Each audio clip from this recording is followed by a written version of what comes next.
And good morning, good morning. It is currently 11:32 a.m. and today's date is the 20th of October 2024. Yes, y'all. Good morning. Happy Sunday. How are you doing this beautiful Sunday morning? Are you doing good?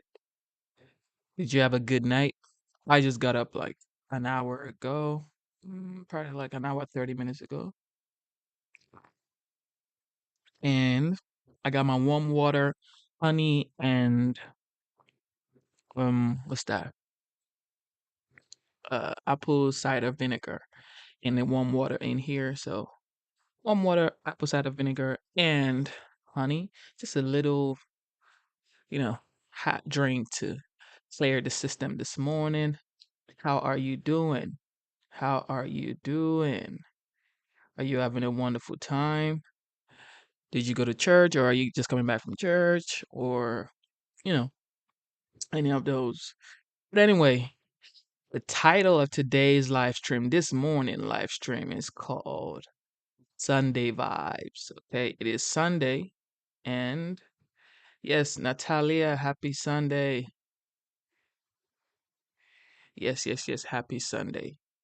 And we're gonna take it to church today. We're gonna take y'all to church because Kamala Harris has taken us to church this morning. Let's put the polls up.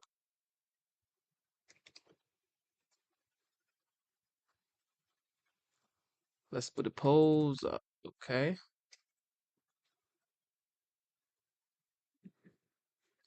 Yes, Kamala Harris is taking us to church. Kamala, today, this morning, she is in, the vice president is holding a campaign rally at the Baptist church in Georgia. She's holding a campaign in church this morning. You better know.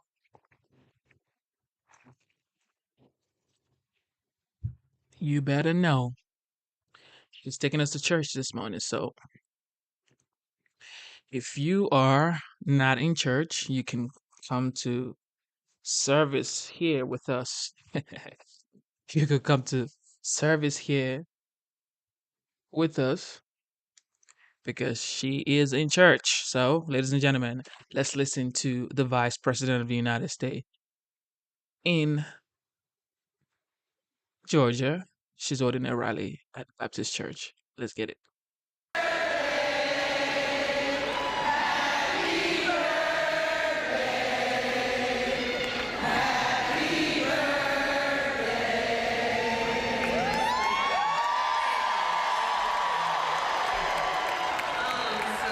Well, it is my great joy to celebrate my birthday with all of you here. And thank you for those warm and beautiful wishes.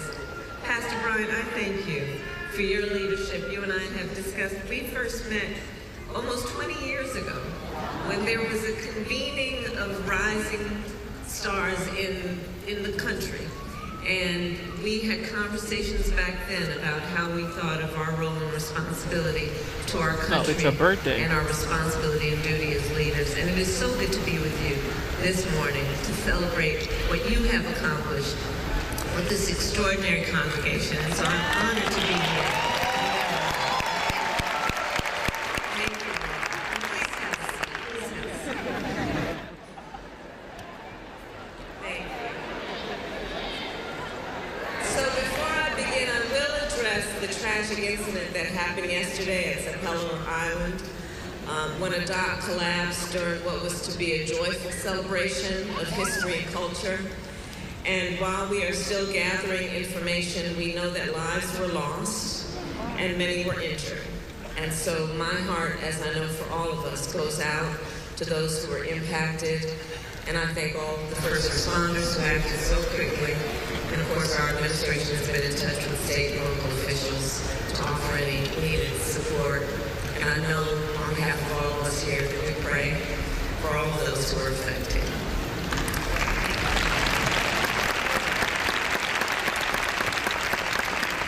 So in times like this, we are reminded of the ties that bind us to each other and the importance of community the importance of community. And that is what I know New Birth Church provides to so many people across Atlanta and beyond. And so, Pastor Brian, I thank you for your words and for your vision. And in this election season, I also thank you for the time you have spent traveling our country to encourage people to register and to vote. Because you know, and we all know, your parents who gave so much and led such an honorable life, and including, of course, among the leaders upon whose broad shoulders we stand, Congressman John Lewis. They all knew, and by their example, they taught us that faith and good works go hand in hand. And that is especially true when it comes to protecting our sacred right to vote and getting souls to the polls. And I thank everyone for all you are doing in that regard. And I am truly honored to be in the presence of so many extraordinary leaders, including my pastor, Reverend Dr. Amos C. Brown of Third Baptist Church in San Francisco, who you heard from earlier this morning.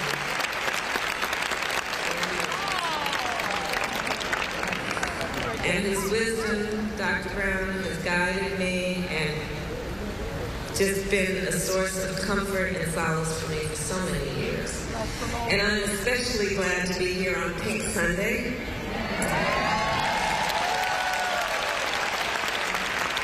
As some of you may know, my mother was a breast cancer researcher.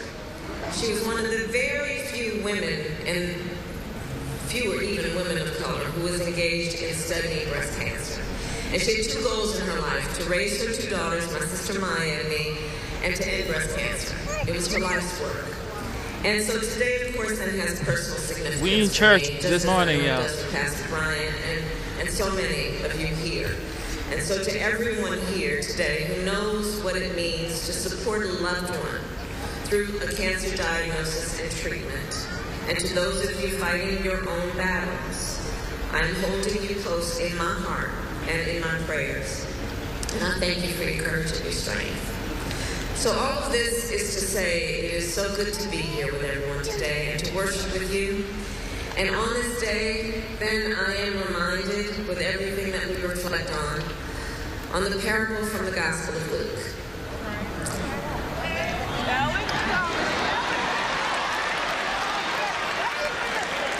So in the Gospel, we are told of a man who traveled from the road from Jerusalem to Jericho. And while traveling, he was attacked by robbers. We remember he was beaten. He was bloodied. They left him for dead. Here we go. He was someone that should just be passed on by, maybe with a glance of pity, but not more. So one person passed by, sees the man lying in his path, and walks around him, not wanting to be bothered or obstructed on the path that he decided to walk. A second man does the same. But then, a Samaritan walks by. He sees the man, and he stops. The Samaritan bandages the stranger's wounds. He brings him to an inn, gives him shelter and a hot meal, and he saves the man's life. This parable, the parable of the Good Samaritan, teaches us to love thy neighbor as thyself.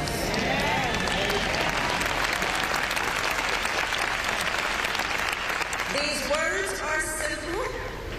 We know them well.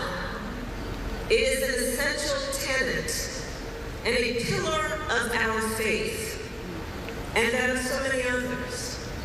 However, one must ask, are all people of faith living those words? Are all people of faith expressing those words in their actions? Do we have leaders in place who understand that in the face of a stranger, one should see a neighbor?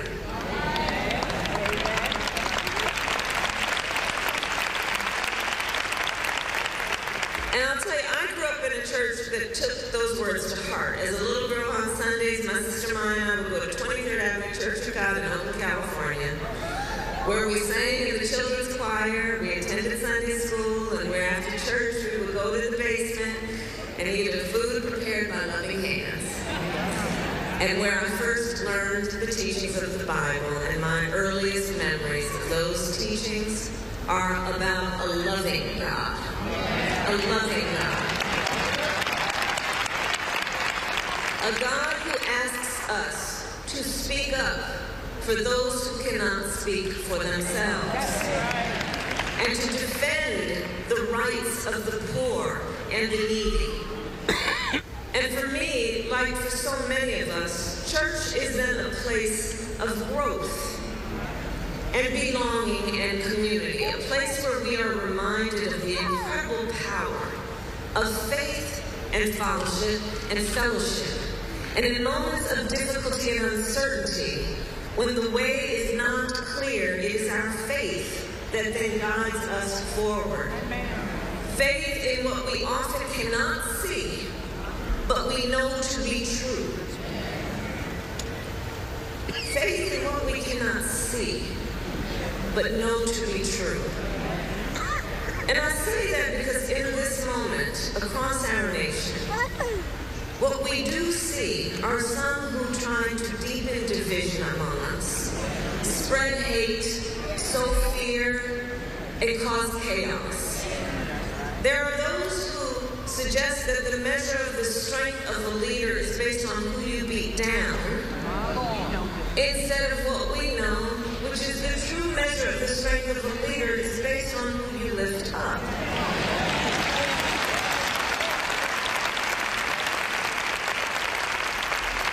And this moment in our nation must be about so much more than partisan politics.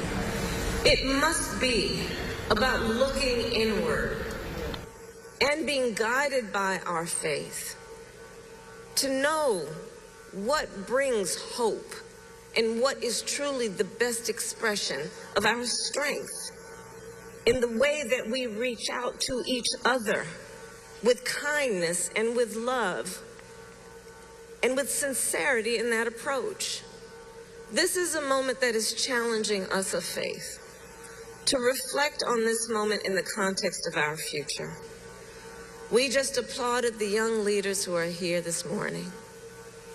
And I think so much of this moment, in the context of them, are young leaders, and what they have a right to expect, and what their faith teaches them that gives them rightly a sense of hope about where they belong, who they are, and what they can be. And so this is a moment that is challenging, I think, our fundamental values, and challenging us as Americans and as people of faith. And as the Good Samaritan reminds us, it is not enough to preach the values of compassion and respect. We must live them.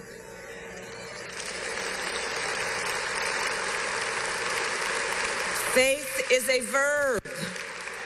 Faith is a verb. We show it in action, in our deeds and in our service. Here in Georgia, we've seen it playing out in real time in just the last many weeks, where communities have come together in the wake of Hurricane Helene. Right here in the Atlanta area, I saw the story of a reporter who was outside covering the storm, live on television, when he heard some screams. He dropped everything and waded into chest-deep water to rescue a woman in her car, carrying her on his back to safety. In a town a few hours from here, one mother and her children lost power for days. And as soon as it was restored, they started a relief drive, distributing food, water, and supplies, and opened their home to neighbors in need of laundry or a hot shower. On a visit recently to Augusta, I met people who themselves had experienced extraordinary loss and devastation, many who did not have electricity or running water. Yet every day they left their homes to go to relief centers to help perfect strangers. So what we have seen here in Georgia and in other states is faith in action. Individuals who know their power to shed light in a moment of darkness. We have seen the Good Samaritans walking among us. And for that reason, I say, as the scripture tells us, we then must remember that and not be weary. Let us not be weary in moments like this. Let us focus on what God shows us about the Good Samaritans walking among us to remind us of the power, the agency, the ability, and dare I say, the duty that we have to come to another's aid in moments of need, to love thy neighbor. And what God is showing us is that any of us can do that no matter who we are. And I know, and I learned this at a young age. There we go. And actually, I'll share with you a quick story. So during my final year of law school, I was a summer intern in the DA's office in Oakland, California. And I was working in the Superior Courthouse. And there was this one case that I got, and it involved a drug bust. And the police had arrested a number of people, including an innocent bystander, a woman who had been in the wrong place at the wrong time. And when I got the case, it was a late Friday afternoon. And most folks had gone home for the weekend. And I knew in all likelihood the judge would probably not see her case until that following Monday, which would have meant that she would have had to spend the whole weekend in jail. Now, this woman had children. She is a mother. She had children at home, and I wondered if they even knew that their mother had been arrested, who would take care of them. If she could not, would Child Protective Services come and take those children? Everything was on the line for that woman. So I rushed to the clerk of the court and asked them to have the case called that day. And then when that did not work, I pleaded with them. Remember, I was not vice president. I was an intern. So yes, I pleaded. And finally, the judge returned to the bench and reviewed her case. And with a pound of his gavel, she was free to go home. And she would go home to see her children and take care of them. And I never did get the chance to meet that woman, but I will never forget that moment. And I share that story to say that we have all in our lives, from the earliest stages of our lives, had those moments where it has been revealed to us our power. And we should never let anyone take our power from us or in any way try to convince us we are powerless. And so I say, as we move forward, let us look at where we are and understand the lesson of the Gospel of Luke. Because right now, each of us has an opportunity to make a difference. In this moment, our country is at a crossroads. And where we go from here is up to us, as Americans and as people of faith. And now we ask a question. We face this question. What kind of country do we want to live in? A country of chaos, fear, and hate, or a country of freedom, compassion, and justice?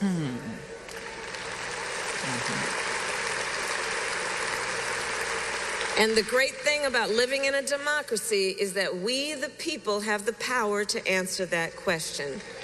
So let us answer, not just through our words, but through our action and with our votes. When we come across our brothers and sisters in need, let us, as the Good Samaritan did, see in the face of a stranger a neighbor. And let us recognize that when we shine the light in moments of darkness, it will guide our feet into the path of peace. And let us remember that while weeping may endure for a night, joy cometh in the morning. Thank you. May God bless you. May God bless the United States of America. Thank you all very much. Ladies and gentlemen, the vice president took you to church. If you're not in church, you better know she done took us to church, okay?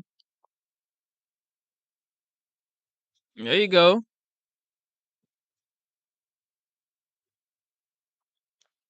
She has taken us to church.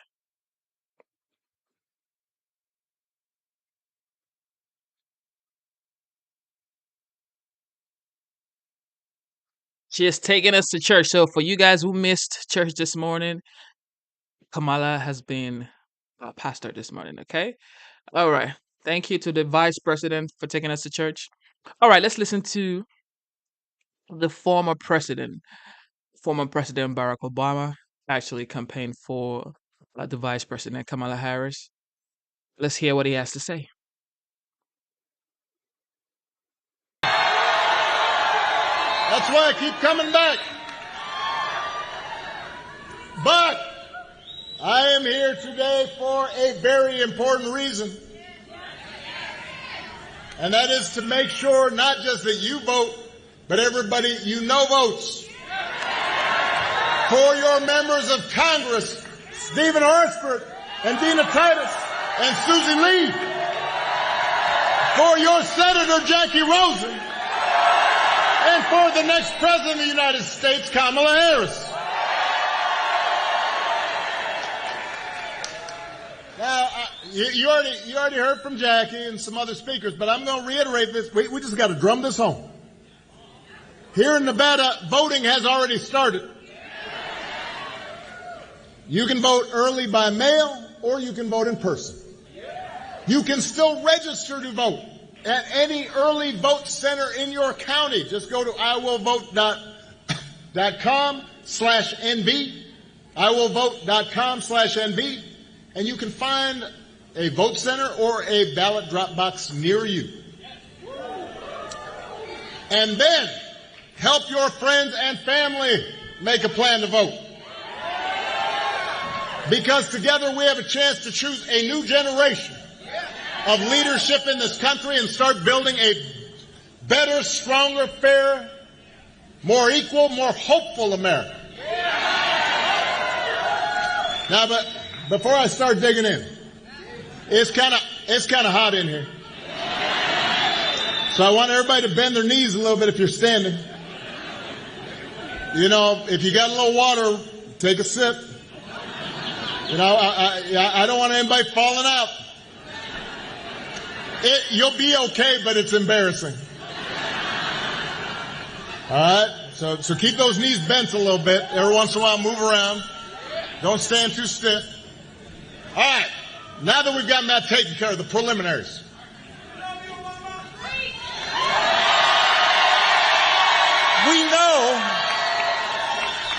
We know this election's going to be tight. And it's going to be tight because a lot of Americans are still struggling. You know, as a country, we've been through a lot over these last few years. You think about it. We had a historic pandemic that wreaked havoc on communities, on businesses. And then the disruptions from the pandemic caused price hikes. And that put a strain on family budgets. And so people started feeling like no matter how hard they ran, they were kind of treading water. And they started worrying, will my kid have the same kind of future I had? So I get why people are looking to shake things up. It's understandable. I understand it. What I cannot understand is why anybody would think that Donald Trump will shake things up in a way that is good for you. Because there's absolutely no evidence that this man thinks about anybody but himself. I've said it before. I'm going to say it again. Donald Trump is a 78-year-old billionaire who has not stopped whining about his problems since he rode down that golden escalator 9 years ago. I mean, he's complaining, he's griping, and when he's not complaining, he's trying to sell you stuff. He's trying to sell you some gold sneakers. He was trying to sell you a $100,000 watch. It's supposed to be Swiss made, but nobody in Switzerland really knows where it got made. He's trying to sell you a Trump Bible. Think about that. This is the Word of God. Gideon gives it out for free. He wants to sell you Word of God Donald Trump edition. He's got his name right there next to Matthew and Luke. And by the way, I'll give you one guess where those Bibles are made.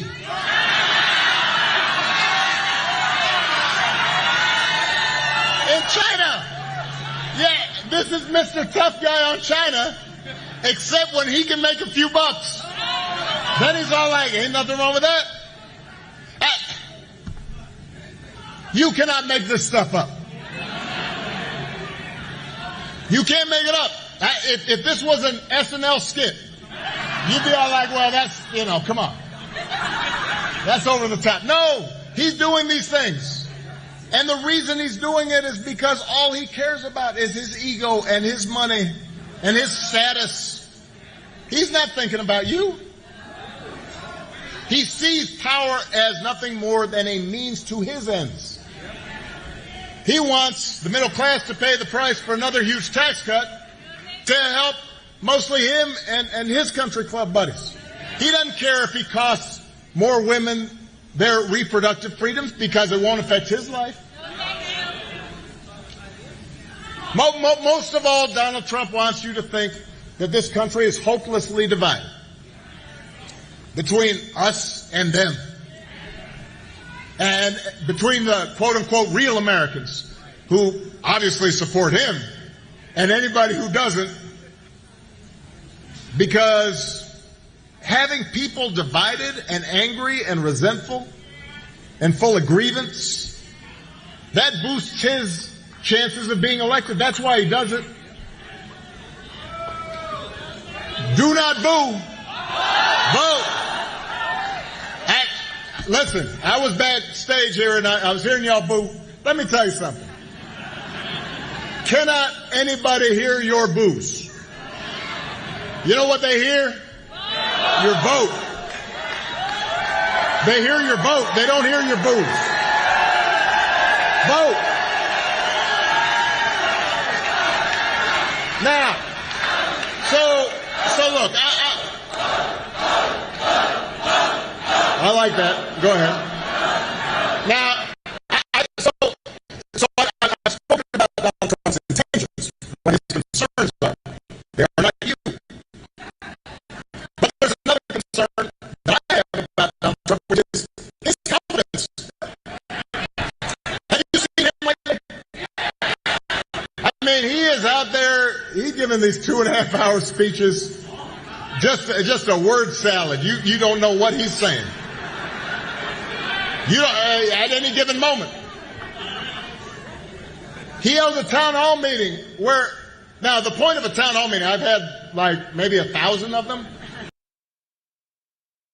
The point is you meet with people and you answer their questions. He just stopped. He's all like, I don't feel like taking questions anymore. And then we're just going, he just played music for half an hour. Just swayed to Ave Maria and YMCA. I mean, imagine if Jackie or I did that. Now our playlist might be better, but it is strange behavior. He called himself the father of IVF. I have no idea what that means. And neither do you. Huh. He said January 6th was a day of love. Said it. Don't boom. Vote. Said it was a day of love.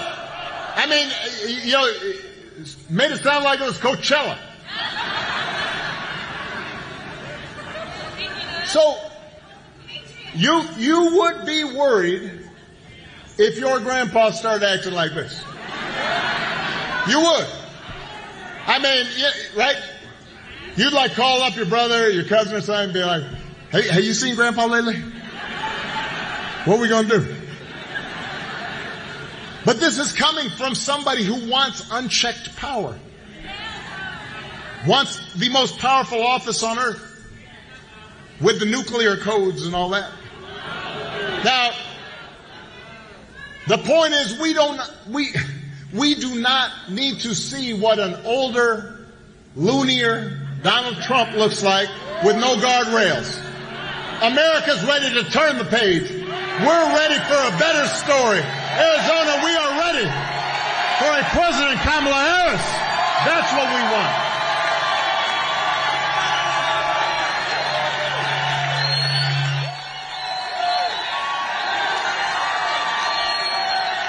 And the good news is that Kamala Harris is ready for the job. I mean, this is a leader who has spent her entire life fighting on behalf of people who need a champion. Somebody raised in the Middle West, worked at McDonald's while she was in college, just to pay her expenses. Somebody who believes in the values that built this country.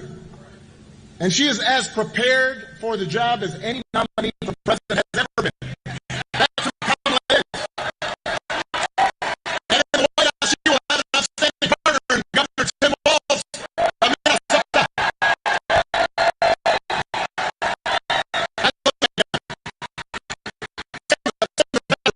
He's a teacher.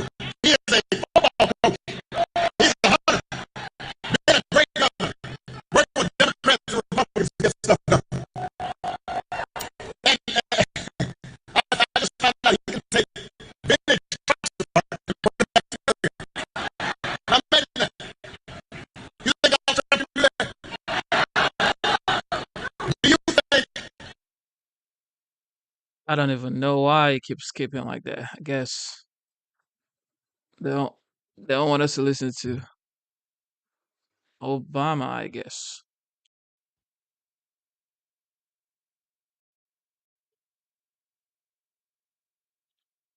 Okay,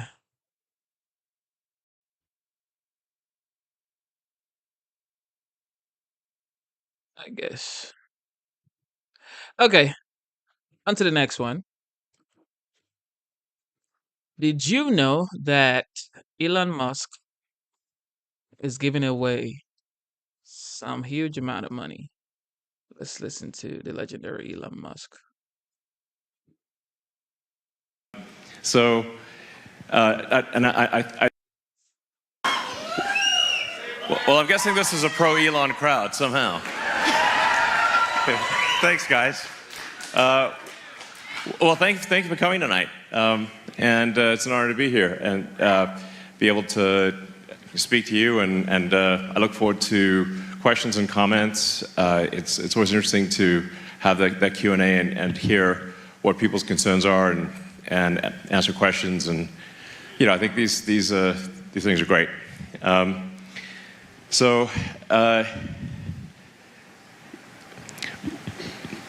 One of the things that has been concerning me for a while, but particularly it's ramped up this year, is that there's increasingly attacks on the Constitution, and specifically there are attacks on your right to freedom of speech.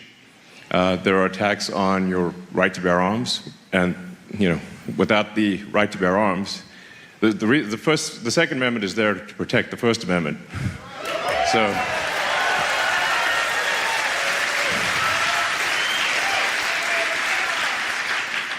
and you have to say, why were these the First and Second Amendments? It's because the countries that people came from, if you spoke your mind, you could get imprisoned or you could get killed. That's why they said we've got to make sure we have freedom of speech. And then, well, how do we ensure that we have freedom of speech? Well, the right to bear arms. So,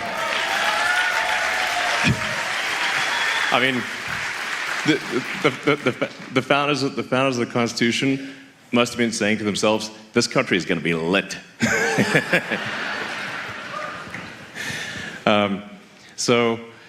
And I believe everyone here has actually signed the petition in support of the, yeah?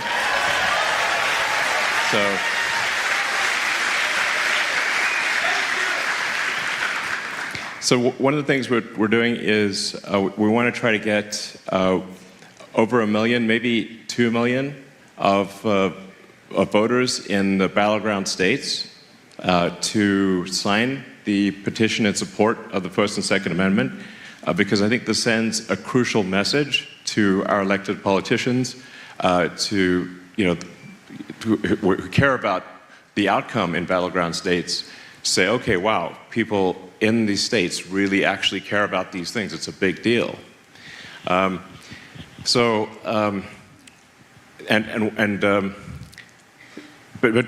we really want to try to get as many people as possible to sign this petition. So I have a surprise for you, which is that we're going to be awarding $1 million to randomly to people who have signed the petition every day from now until the election.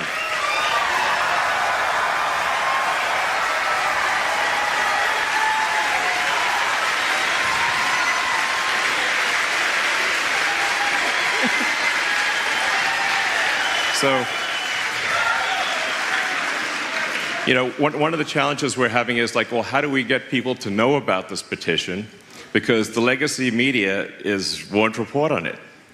Not everyone's on X. So I figure, how do we get people to know about it? Well, this news, I think, is going to really fly.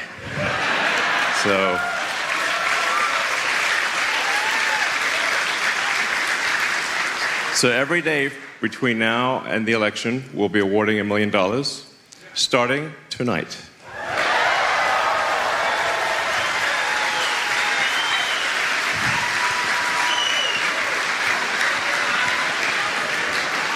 All right. So tonight's person is John Dreyer.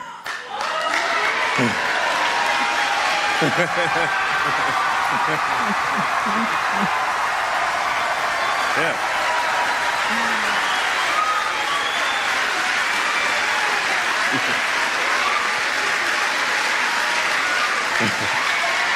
All right. Thank you. So, by the way, John had no idea. So, anyway, you're welcome. Yeah.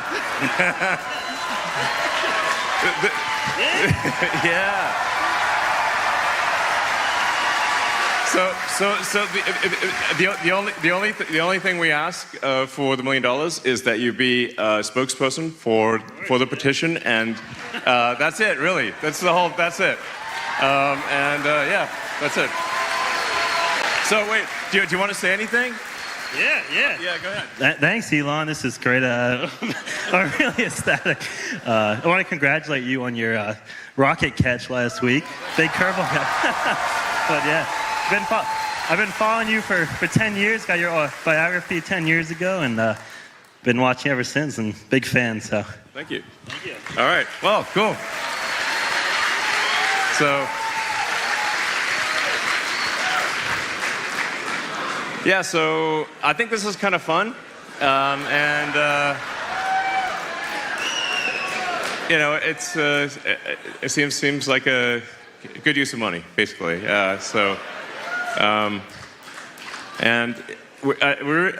really need to go all out to protect the Constitution. The Constitution is there for a reason. There was great wisdom in that document. And if anything, it is what will save us from tyranny, and yeah. So.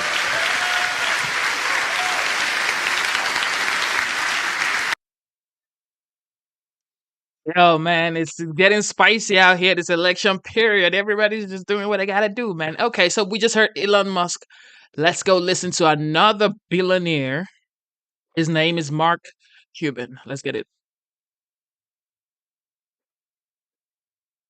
Well, you know, Mark Stuff Cuban is over there campaigning so that for Kamala, right? Mark Cuban is campaigning for Kamala, while Elon is campaigning for Trump.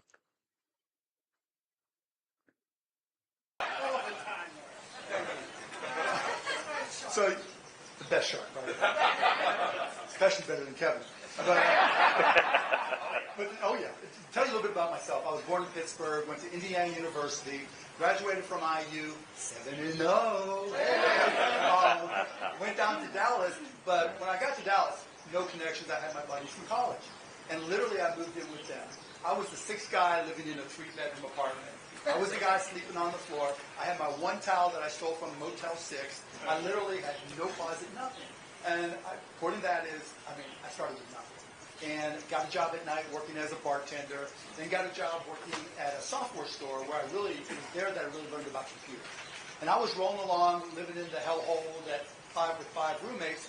And then one day, I had a chance to make a big sale. And part of my responsibilities were to get there early to open up the store, right? I had to sweep the floor, walk down the windows, open it up. And I called my boss, a guy named Michael. I think he lives in Phoenix now. So I'm not going to give you his last name. And I'm like, Michael, I've got this deal. I'm going to make a $1,500 commission, which was everything to me. And but I have to go out and pick up this commission check. I have to pick up the check. And I have somebody covered to open up the store and everything. And I'm going to go do it. And he goes, no. What? So I made the executive decision to go out and pick up the check. I get there, fires me. So here I am sleeping on the floor, don't have my $1,500 commission, and I'm like, you know what? That's not the first job I've been fired from. I won't go into the detail, but it wasn't the first. But I knew I wasn't a good employee, and so it was time to start my own business. So I literally went around to different people who had come into the store and knock on the door, call them, whatever it was. And I finally found one company. I said, look, I got no money, but I know you need this software. If you front me the $500 for this software, if it doesn't work, if I can't make it work, I'll wash your car, I'll sweep your floor. I don't care, because I will make it work. And it was a company called Architectural Lighting in Dallas, and they said yes. And from there, I built it from me and somebody to 80 employees over 7 years, no vacation, up to 30-some million in sales, and sold it to H&R Block. And that was great. It was a $6 million sale. $1 million of it I gave to all the employees because we were up to 80 employees. The rest of it, taxes, the rest of it, me. But the reason I tell, and then I'll keep on going. So from there, about 1995, I got one of my buddies from Indiana came to me and goes, you know what?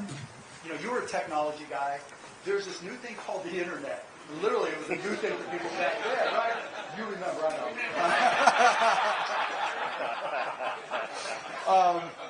Because you watch Shark Tank. But he was like, there's got to be a way we can do this. So I went out and bought a Packard Bell computer, put it in the second bedroom of my house, and I'm like, I'm going to figure this out. So we created this company called AudioNet.com, and I literally went to a local radio station, and I said, I'm going to connect this 8-hour VCR, literally a VCR, to their radio station board. If any of you know anything about radio, I would record it, take 8 hours, go back to my house, and encode it into digital so then I could go on to AudioNet so people can listen to these local Dallas radio stations. And then I would go on Prodigy and AOL and chat rooms and say, hey, if you're anywhere in the world and you want to listen and keep up to date on Dallas sports and news and everything, come to this website. Boom, 100, then 1,000 a day, then 10,000. Then we added video. Then we went live streaming. And that was the start of the streaming industry. And that's why you know who I am. That's how I was able to then buy the Mavs, et cetera, et cetera. But the thing about going through that process, I'm sure a lot of you can relate. Because we go through this thing that Damon John on Shark Tank calls the power of broke. Where when you have nothing, literally, I'm eating mustard and ketchup sandwiches.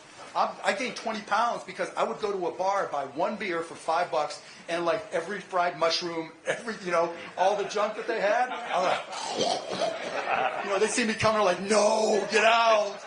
And so, but that's the way I got started. And, the power of broke just gives you a whole different mindset because you can relate to other entrepreneurs. How many people here are entrepreneurs? I'm guessing most. Yeah. And so you all know that, right? You know that feeling you get in your stomach when it's, okay, it's time. You know what it's like, okay, I'm going to take this first step. And the fact that all of you all did it and 99% of people don't. That's special. Because it makes you understand what it takes. It makes you understand other people's pain. That's why you all can relate to each other. And that's one of the reasons I'm working with Kamala Harris. Let's just say Kamala. Kamala Harris. Because I believe she understands the power of broke. When I talk to her, we talk about small businesses. When I talk to her, like I talk to groups like y'all, it's not about one candidate versus another. It's how can we make these entrepreneurs more money? That's really what I'm here to talk to you about. With Kamala Harris, you can make more money if you're a small business. Now, the question is why? And you know what? I'm not going to talk a long time because I want to answer your questions, particularly if you're on the fence and you're undecided, because I want to tell you why. And the first reason why, you know one thing I know about Donald Trump? He doesn't even know what the power of broke means. He's never been in that situation. You think he ever ate mustard and ketchup sandwiches? You think he ever stayed in a Motel 6, let alone stole a towel from a Motel 6? I mean, he asked Daddy for money. Like, there's no origin story. Like, we all know our story. We know day one when we started. We know day two. I remember laying in bed, maybe a little bit hungover, I'm not going to admit to it one way or the other, thinking to myself, I've been in business 1 month. I remember being 3 months. I had $15,000 in accounts receivable. That's more money than I'd ever had in my entire life. And that was in receivables. It wasn't cash. But now I had to deliver. But just the idea. Then it was 4 months. Then it was 8 months. Then it was 12 months. And you all know that feeling, right? Where you're just counting it because you know any minute of any day it could be gone. Because there's, I always call it the business of sport. Because that's what business is, the ultimate sport. Right? Did I say business? Forget, I'm caught. The sport of business, right? Because business is the ultimate sport. You don't know where your competition is coming from. I know when the Suns play the Mavs. It's going to be Book versus Luka. Yeah, maybe Book's his son these days, but that's a different topic. Oh, I had to get that in there. If you're into memes, right? But the sport of business is, there's always going to be some kid. There's some 15-year-old kid here in Phoenix that has just the best idea. And you always know there's somebody there trying to kick your ass. And you always have to be battling. You can't ever let up, can you? There's no let up when you run a small business. You think Donald Trump understands that? That's the difference. Because you can talk about him being a business person, but there are business people and then there are entrepreneurs. There are business people and then there's people who understand the power of broke. And when you understand the power of broke, your decision making is completely different, isn't it? Like, let's talk about tariffs. Like, he wants to talk about, I'm going to put up 200, 400, 1,000, 2,000% tariffs. Now, maybe that matters in the way he thinks to Elon Musk. Maybe it's because Elon's paying him. I don't know. But for small business, it's a different equation. It's a different story. Because when you think about it, like, how many people are in the restaurant business? Anybody here? Right. So there's everything you buy. Almost all your equipment is imported, isn't it? It's almost all important. Even alcohol in some cases is important. Foodstuffs, your appliances, your everything. So much of it is important. People don't even realize how much we import from China. But you have to look at it downstream and how it impacts small business. This is actually the literal conversation I've had with Kamala Harris and her team. We talk about this stuff. It's like, why was she going to have need? Why would she pick need to do these stuff? Because I've lived this. And when we talk about it and we say, okay, if he puts on a 60% tariff from China and all of a sudden, your washing machine prices go up, the detergent prices go up. And that's just from the business side. Because you may be the distributor. Anybody here in the distribution business? Okay, one. So do you take any imported products? No? No, okay. So if you did, but if you're taking imported products and there's a 60% tariff, what happens to your costs? Now, when you see a cost at your restaurant or whatever business you're in, and it goes up 60%, are you automatically going to say, that's cool. I got no problem with that. Or are you going to have to start budgeting and starting to make decisions? Now think about how that applies not just to your type of small business. Anybody here in retail? Okay, no, but I'm giving. Okay, I can see you. But just think about it from a retail perspective. We buy clothes, we buy sneakers, we buy books, we buy backpacks, we buy all the sporting goods. Just think about this time next year for Christmas, for your own personal Christmas gifts. If all of a sudden, God help us, Donald Trump is elected and he puts 60% tariffs on everything from China. Now all those things cost more because that distributor, that retailer can't eat all that. Now you're having a second conversation about Christmas, aren't you? Honey, I don't know if we can get that. Now from a small business perspective, who suffers? The person who's selling, the person you buy at the bookstore, the clothing store down the street that you've gotten all your stuff from, the sporting goods shop that gets you all the merch for your kids' stuff. Right? Those are the people who suffer. So when Donald Trump talks about tariffs, and he's thinking, oh, you're going to, if we put this big tariff on, all these big companies are going to move their manufacturing from wherever to the United States. How many of you own manufacturing plants in other countries?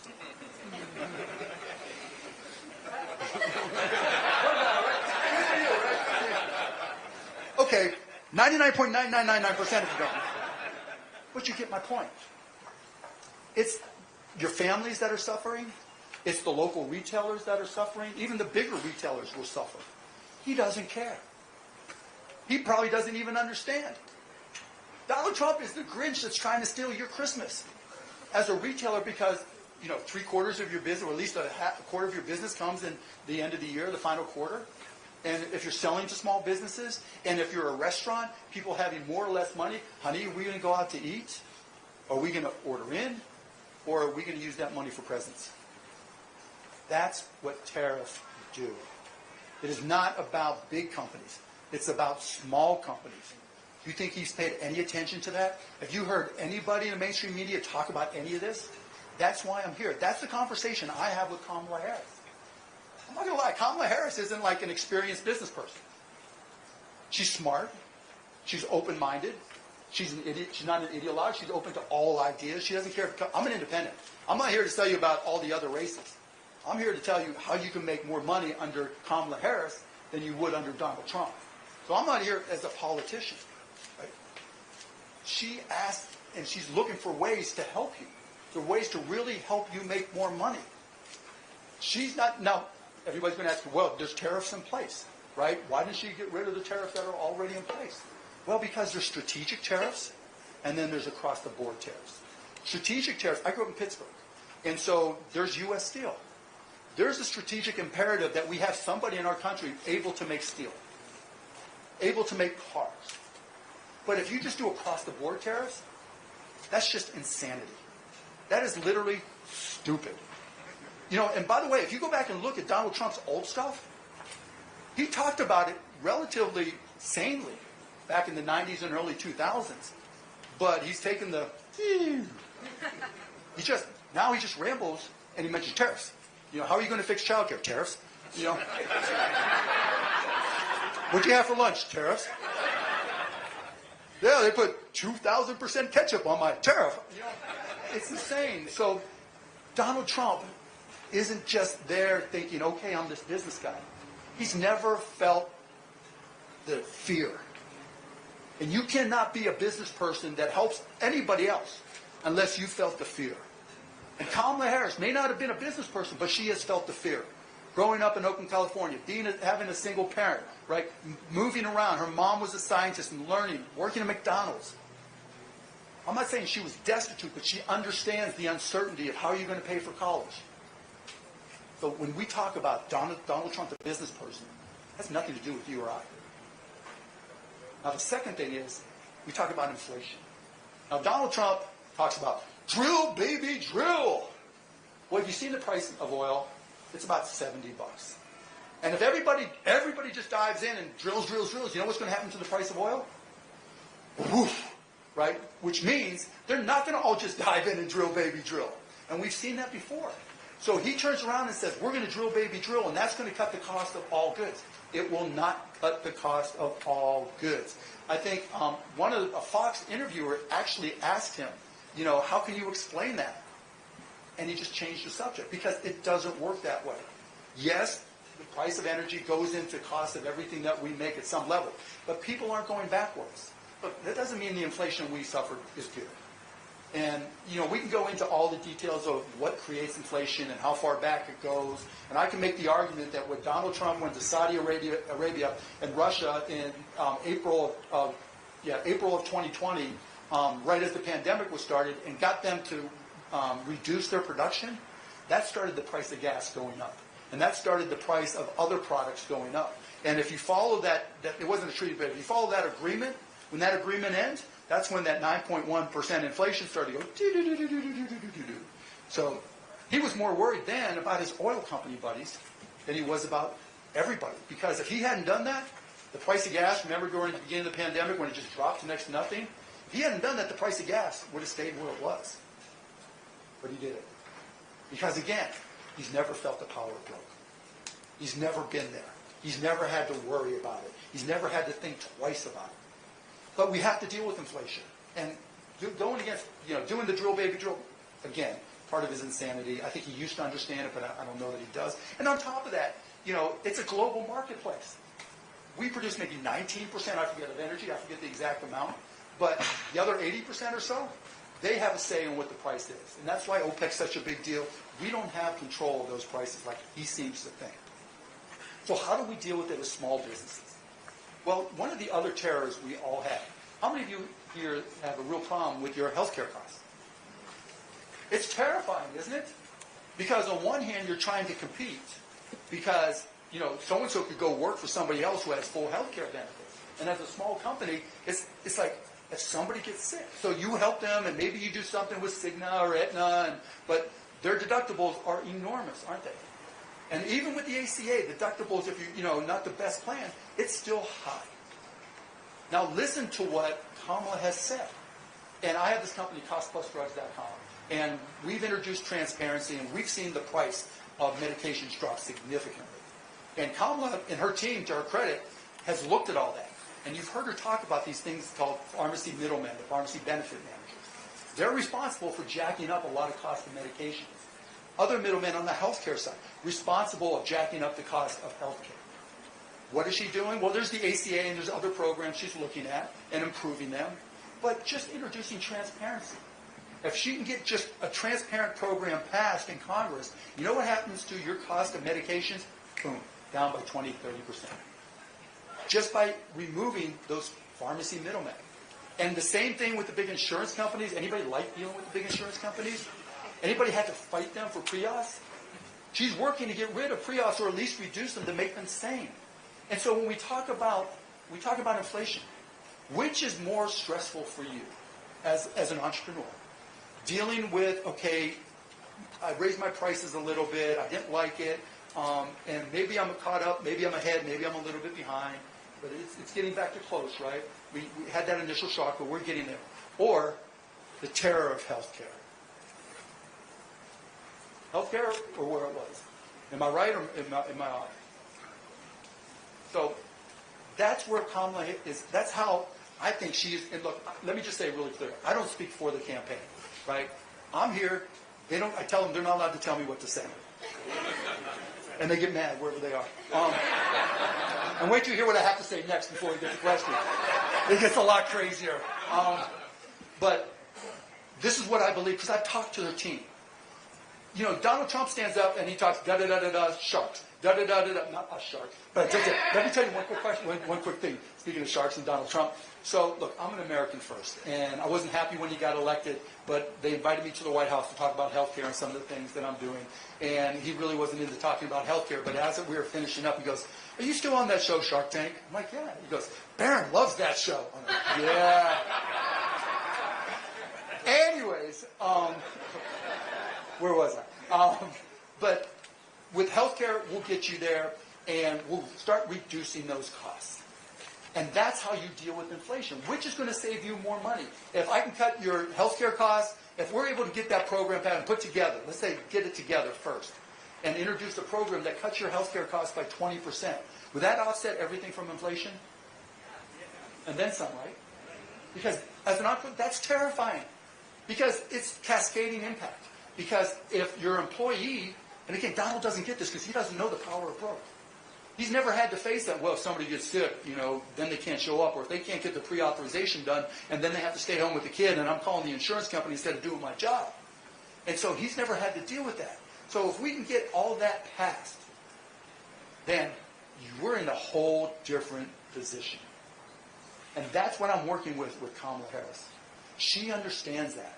She knows that for small business, that shit truly does, oh, I'm sorry, but it really does come down on top of every entrepreneur's head. Because whose responsibility is it for everything in your company? It's your responsibility.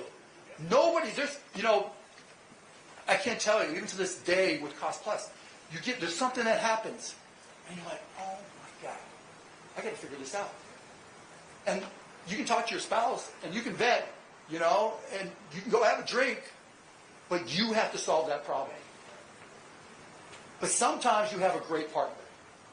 Somebody who listens, who's open-minded, who doesn't come in and say they're an expert, but they will listen to your ideas and solutions. That's why I've been able to partner with Kamala and her team. She's a great listener. She understands that for small business, all of these things matter, that he's not paying attention to any of these things. Okay, so now I'm going to piss him off. Right? We talked a little bit about immigration, but I want to talk about deportation. Look, my opinion, they screwed up on immigration. And I think they did it from the right place. I think sometimes you open the door and too many kids walk in. And in this particular case, I think their heart was in the right place, but just too many people came through the door. And they had to change it, and they did. And you saw the programs, you saw the executive order, you saw her saying, the border bill she's going to sign, and that will continue to hopefully keep all that in check. And then she said, like Donald Trump, if there's somebody, a non-citizen with a criminal record, she's just going to get rid of them. She's going to deport them. Okay? And she was very open and straightforward about that, and I don't think a lot of people have a problem with that. But here, and again, I'll tie it to small business. The hard part isn't that. The hard part is everybody that works for you, who has been here 5, 10, 15 years, and is just a great person, and maybe has some uncertainty, maybe on their immigration status, or even more likely, someone in their family. Now, we know that Kamala Harris is going to be real. She's going to tell you, here's the process. If you've got a blemish on your record, you might have to go out and come back in, but you're going to know it going in. If we need to get you help for your immigration status, here's the programs, right? You may not like it, but she's going to tell you what you have to do. Donald Trump, any of y'all remember Elian Gonzalez? Yes. Can you imagine? Can you imagine someone where's the restaurant owners? Can you imagine somebody showing up to your manager or your door and saying, I need the home addresses of everybody who works for you so we can check their immigration status? Is that what we want? No? Is there anybody here who can say that's not going to happen?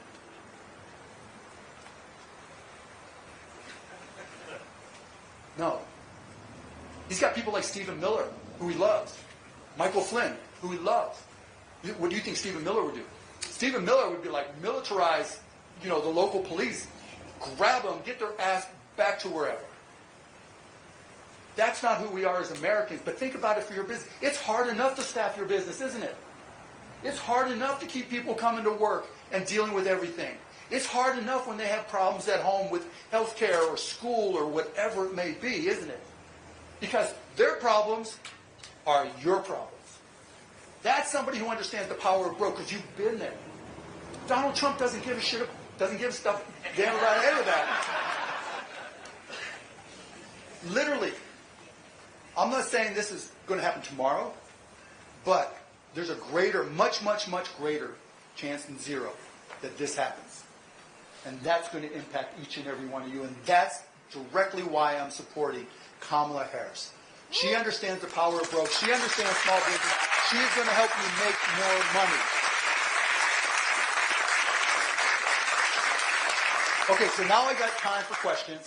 If you're a undecided or Trump supporter, please, I want to hear from you. Okay, I knew it. Just kidding. Great to meet you. Thank you for being here, and thank you for supporting small business. We talked about inflation. Uh-huh. We talked about bringing more jobs back to America, maybe factories back to America. Could you speak to the influence of central banks printing? Of course. Yeah, look, inflation, there's 1,000 things that create inflation. You know, it's spending too much, and government is definitely one of them. And so I can just tell you about conversations I've had with their team and what she said. So I was in Pittsburgh, Pennsylvania, where I grew up, for her speech. And one of the things she talked about, she said the Empire State Building was built in 1 year. And there were other examples she gave where they were built in like time that you can't even imagine. It only took that long. And one of the first things she's talked about was reducing the friction for permitting and reducing the friction for licensing and working with the states to do that. So that's one small step to reduce it. Then I literally have asked her the question, is there spending that we can cut? She says yes. Now, she's not giving me the individual things, but when you see Elon Musk say, okay, he's going to be the director of efficiency, great. No, look, it's great. We need a director. I don't have a problem with that.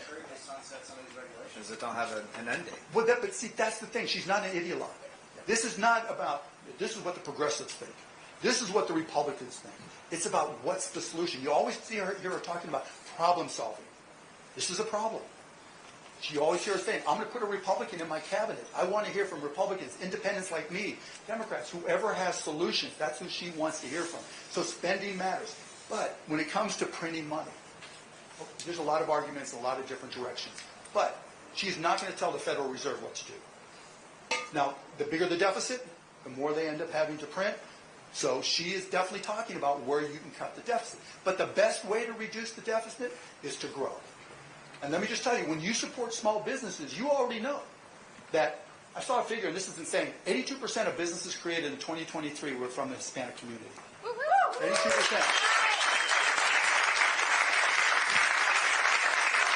62% of growth for new job growth comes from small business.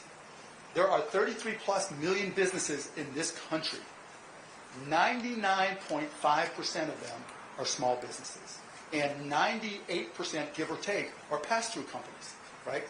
And so by supporting those companies and making it so, I hope all of you make more than $400,000, but for those that don't, your taxes aren't going up or probably are going down. So that means small business, 99, give or take, let's say 98% of small business owners aren't going to see their taxes go up. They're going to see them go down.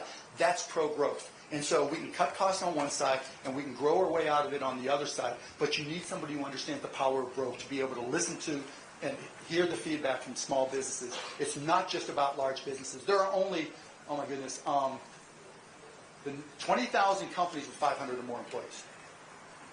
Where do you think Donald Trump puts his emphasis? The 33 million or the 20,000? And the 33 million have a lot to do with, the GDP and everything here, and so does the 20,000. But you can grow your way out of this. And if you don't do stupid shit like tariffs, and you don't, create unrest in the country through a deportation policy, then I think we can grow our way out. And you can ask a follow-up question if you'd like. No, I just wanted to say thank you for being here, and I'm just grateful that we're considering all the, sure. all the alternatives. Look, you hear what I've had to say. Because partisanism is going to kill us faster than anything. That 100%, right? 100%. But everything I've said here, I've said to her. Maybe, okay, I lied. To her or her close team. They're sick of me, basically.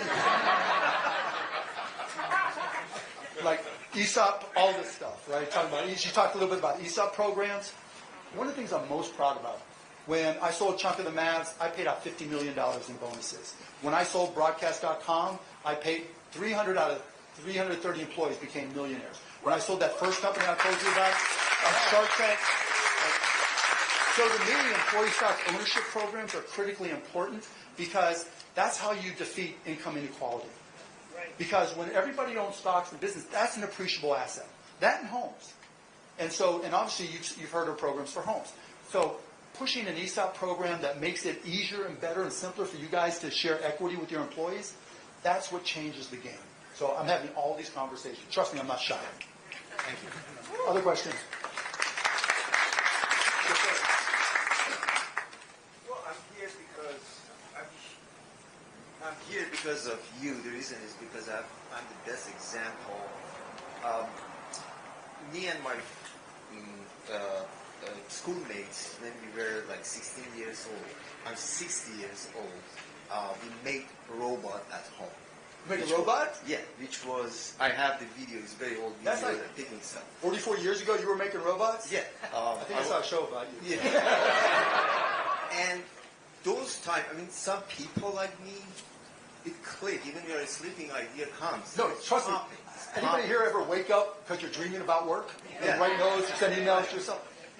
Yeah, even I studied many things: mechanical engineering, master in architecture, and PhD, and I was the first. Oh, you're done, huh? But here is the problem: the people like me, and a lot of things that happen now, like the tube with magnetic, suspended, all those stuff. Honest to God, I was thinking about it when I was like 18, 19 years old. A lot of robotic that they're working recently on different field. I was thinking about it. So I had a lot of ideas. That shit. Here's the problem. People like me, and every day I tell myself, there should be a system that is good if Harris wins and you are on top of it. And if you want, I can give a lot of ideas. How to make it happen that people like me is not wasted, work for corporation that do. I was working as a product designer, industrial designer. Right, how do you take that first step and protect what you've done? Oh, I'm not talking about the protection. What I'm saying is, no, I had a lot of patents. Okay.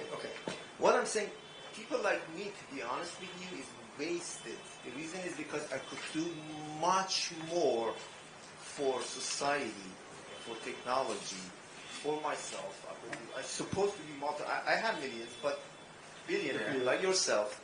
But the thing is... So what do you need? Tell us, what specifically would you need? See, there's a short time. Councilman is right here. I give you... But we got to get to the point. So if I'm sitting right here... The point. Right, so I said this stuff as example that you remember. Like me, plenty of them. Yeah. Everyday kids, busy with stuff, go to work, so you're thinking about, I want to make sure that job security, I pay the bills or whatever, right? Right. Oh, I did investment, do I have money? Okay, get to it. But, always I was thinking about Shark Tank, I was watching all the Shark Tanks. I wish I could make it to send some of ideas to be in that program. That's the place for me, but it never happened. Please, there is a lot of ideas that you can make it very simple. Very simple people like me, that they're busy with a lot You get on of Shark stuff. Tank? No, not the Shark Tank. Shark Tank is You one got to thing. ask me the question. Easy to go online, right? Not just Shark Tank. Shark Tank is just one. Go in general, to go online and do what? It is a business plan that people like me with a lot of ideas, I'm sure they exists as of today, that they can go online and easily they can bring their idea, and there is channels that they can study. So, I can tell you this way. Promote. So all you do is I can tell you this. I've handed out my email a lot, and you can look it up online. And I've invested over $100 million in people I still haven't met. Because that's how much I believe in entrepreneurship. Because I know the questions to ask, and I know that I can understand the technology. So there are ways to get, should have found my email. Because I'm open. Because, look, I truly believe, when I said that there's a 15-year-old kid here somewhere in Phoenix that is going to change the world, yes. You don't live, my dad used to tell me this, you don't live in the world you were born into. Think of the year you were born and everything that's changed. It's not going to slow down because of people like you, right? There's always going to be new stuff. So, I'm always, is there like a centralized place to do it? It's hard, but like, I know a lot of people that scan the patent database and look for ideas. And right now, but I'll bring that, I know what you're trying to say, having a central clearinghouse for people to share ideas. Easy. Yeah, I got you. All right, next question.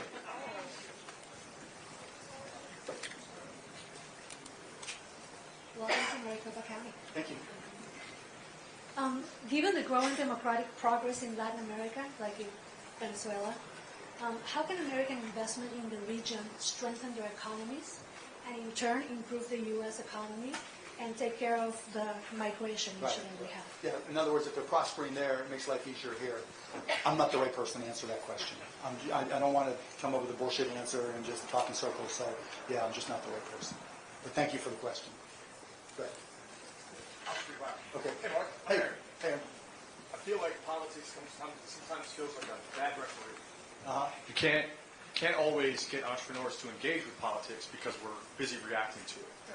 How do we get the conversation at a high level to include more of the ground level participation and get a sense of what really is happening from up in the clouds? Meaning so you understand better what's happening at Kamala's level? And yeah, what decisions are being made there. Right. Well, that's why I'm here. How it affects us. Right, that's why I'm here. Because, well, I'll tell you one idea I gave her. Like I said, they're so annoyed with my ideas. But to his point, that there are so many online tools available that it's like if you go on Reddit and you can do an Ask Me Anything, that it's not very difficult to set up a site so that you can have topical conversations and have people within the administration give you answers. Because I agree with you, right? The more transparency in ideation, right, in coming up with ideas, the smarter we all are, and the less we have to be concerned. And so, again, that goes to the open-mindedness of Kamala Harris. That goes to not being an ideologue, that she's open to all ideas. And that's why, even after giving her that idea, I'm still here, because she wants to hear those ideas. And so if you have anything, blurt it out, get it to the campaign, because she's not saying no. She's just, how do you do it the best way? And the best way right now is surrogates like myself coming out here and answering questions and trying to give direct answers, and then we can go from there. Does that kind of answer your question? Yeah. Okay, cool. Yes, sir. With people who are undecided in this business sector, and they're having a problem with efficacy or integrity of information when trying to make decisions like this, because as a couple gentlemen have said, the partisan thing has become it's hard. Yeah, you don't know what's true and what's not. Yeah. For business owners who are undecided and trying to make that decision, where can people get information where there's some integrity to it and they don't have to question whether or not they're being strung along for partisan purpose? Yeah, it's hard. So what I try to do is I actually read people's speeches, and I try to read it not in their voice. So I want to know what they're saying as if you were reading it to me, so that I know. So I try to get the substance, if there is any, in the content. And honestly, there is a leap of faith at some level, because the goal is to win. And when you're trying to win, you can't get into details on every single subject, particularly when you just came in, 110 whatever days ago. And you're trying to go from, think about this, right? They talk about Donald Trump, the salesman. He's been doing this for 9 years. He's been campaigning forever. And here's this woman who steps in 100-some days ago with negative favorables, with, even he would say, nobody knows who Kamala Harris is. And now, worst case, even right here as we speak, we're tied. The idea that she's come that far, and that says something. Like, it says a lot. To me, character is destiny. And ethics matter. And I just don't see that from Donald Trump. And so I tend to have a more critical eye, because that's the partisanship when I look at Trump. But I also know that we talk about Shark Tank. I'll tell you a quick story. Barbara Corcoran, one of the sharks, she had the biggest real estate company in New York City. Donald Trump had a condo conversion, and he wasn't selling, and he asked her to sell it. She killed it.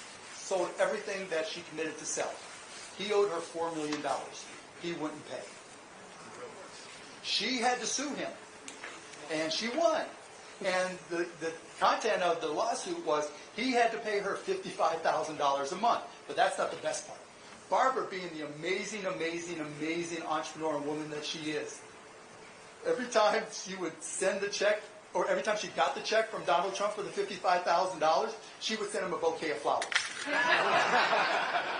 And every time he got the bouquet of flowers, he would send them back. That's how petty he is. But look, you can go to Trump University. You can go to Trump Soho. You can go to Trump Foundation. You can go to Trump Chicago. You can just go online. So when he was doing his New York trial, and put aside whether you think it's lawfare, should have been, I'm sorry? Oh, okay.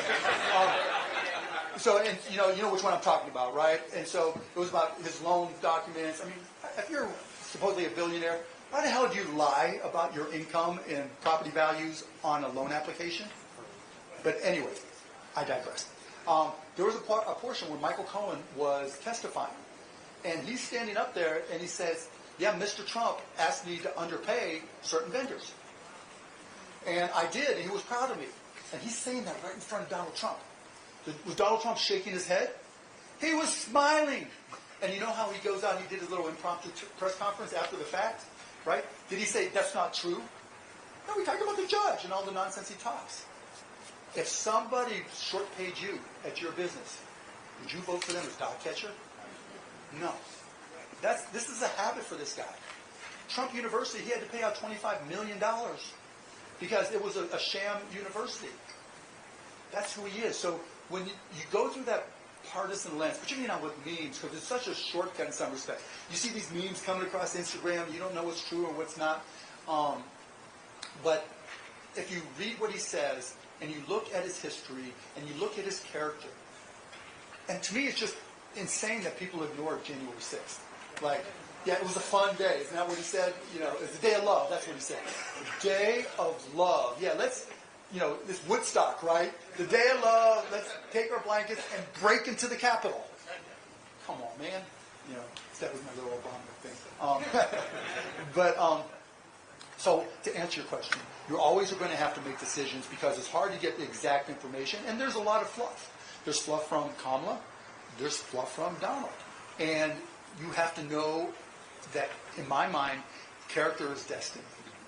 Because the one thing about the presidency that's like being an entrepreneur, you don't know what's happening tomorrow. He has no idea what comes next. And do you want somebody who would short pay a vendor? Do you want somebody who would call January 6th a day of love? You know, that when, I mean, think about it.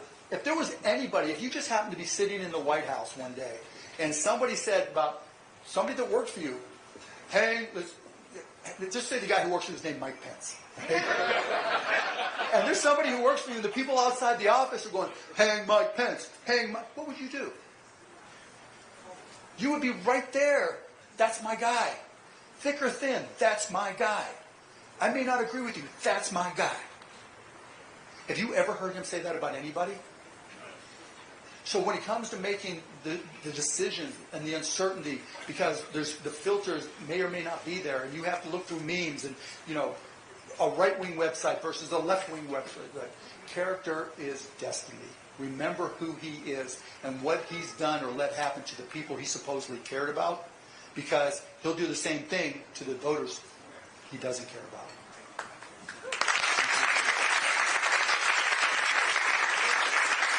Hey, Mark. How are you? Yes, sir. How are you? I'm great. Yeah, very good. Thank you. Thanks for being here and My supporting pleasure. small businesses. And I'm here as part of, first of all, you're a billionaire in reality, and I'm a billionaire in creation. Let's go! Let's go! So I'm here part of a small family-run Indian restaurant here in North Scottsdale called Namaste Indian Restaurant. Say it louder. Namaste Indian Restaurant. North Scottsdale.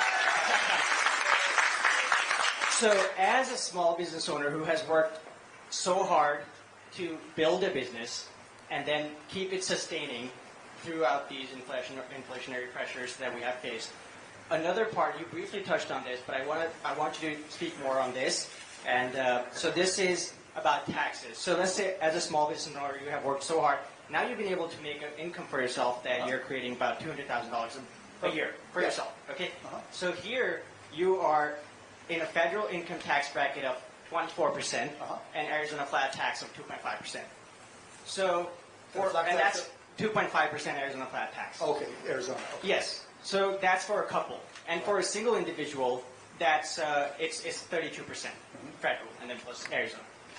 So, what goes into opening a small business and keeping it sustained with everything that's going on, with talks of potential tax raises, but you spoke a little bit about it.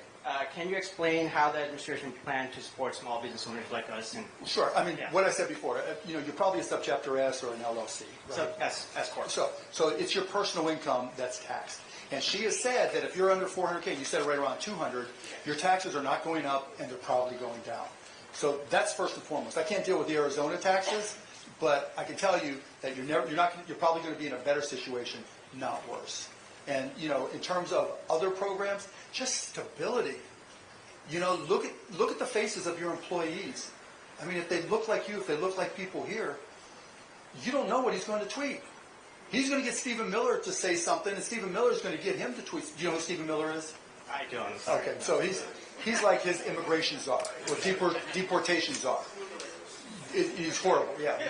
But and I love to fight with him on Twitter. So, but the point is, what you don't want to do is wake up in the morning and he's arguing about a 200% tariff or a 50% tariff. And I don't know what you import, but I know for your goods around the restaurant, there's a lot of stuff that's imported. I don't know if you import any foods at all. Yes, food boxes are, coming from Taiwan, the containers, and there's equipment coming from overseas as well. Any so there's food so stuff? much that goes, yeah. Any food stuff at all? No food is Okay. Imported from out of it. Okay, so in any event, so you have stuff that's imported. You don't want to wake up one day and hear, Taiwan, went from 10% to 40%. And let me just add this. But to answer your question, you want that stability. You have complete certainty that Kamala Harris is not going to wake up in the morning wondering what to tweet. You worry about enough, right? There's enough stuff to worry about. So, what was the name of the restaurant again? Namaste Indian Restaurant. There we go, Namaste. Yes. So just running that should be your entire focus. Knowing your taxes aren't going up for a subchapter S corporation should be your entire focus. That is the stability you need. You don't know that that's going to happen with him. Do you think the taxes will go down at all? I think there's a chance. She said more than 100 million people that will see their taxes go down. Okay, do you have any idea on the number? I don't know the number. Okay. 77%. I have no idea what the number is. Thank you. But I will talk to her about it. Okay, yeah, thank you. But it goes also to the deficit, right? You've got to be careful. Donald Trump just wants... Let's talk some more about his real quick, right?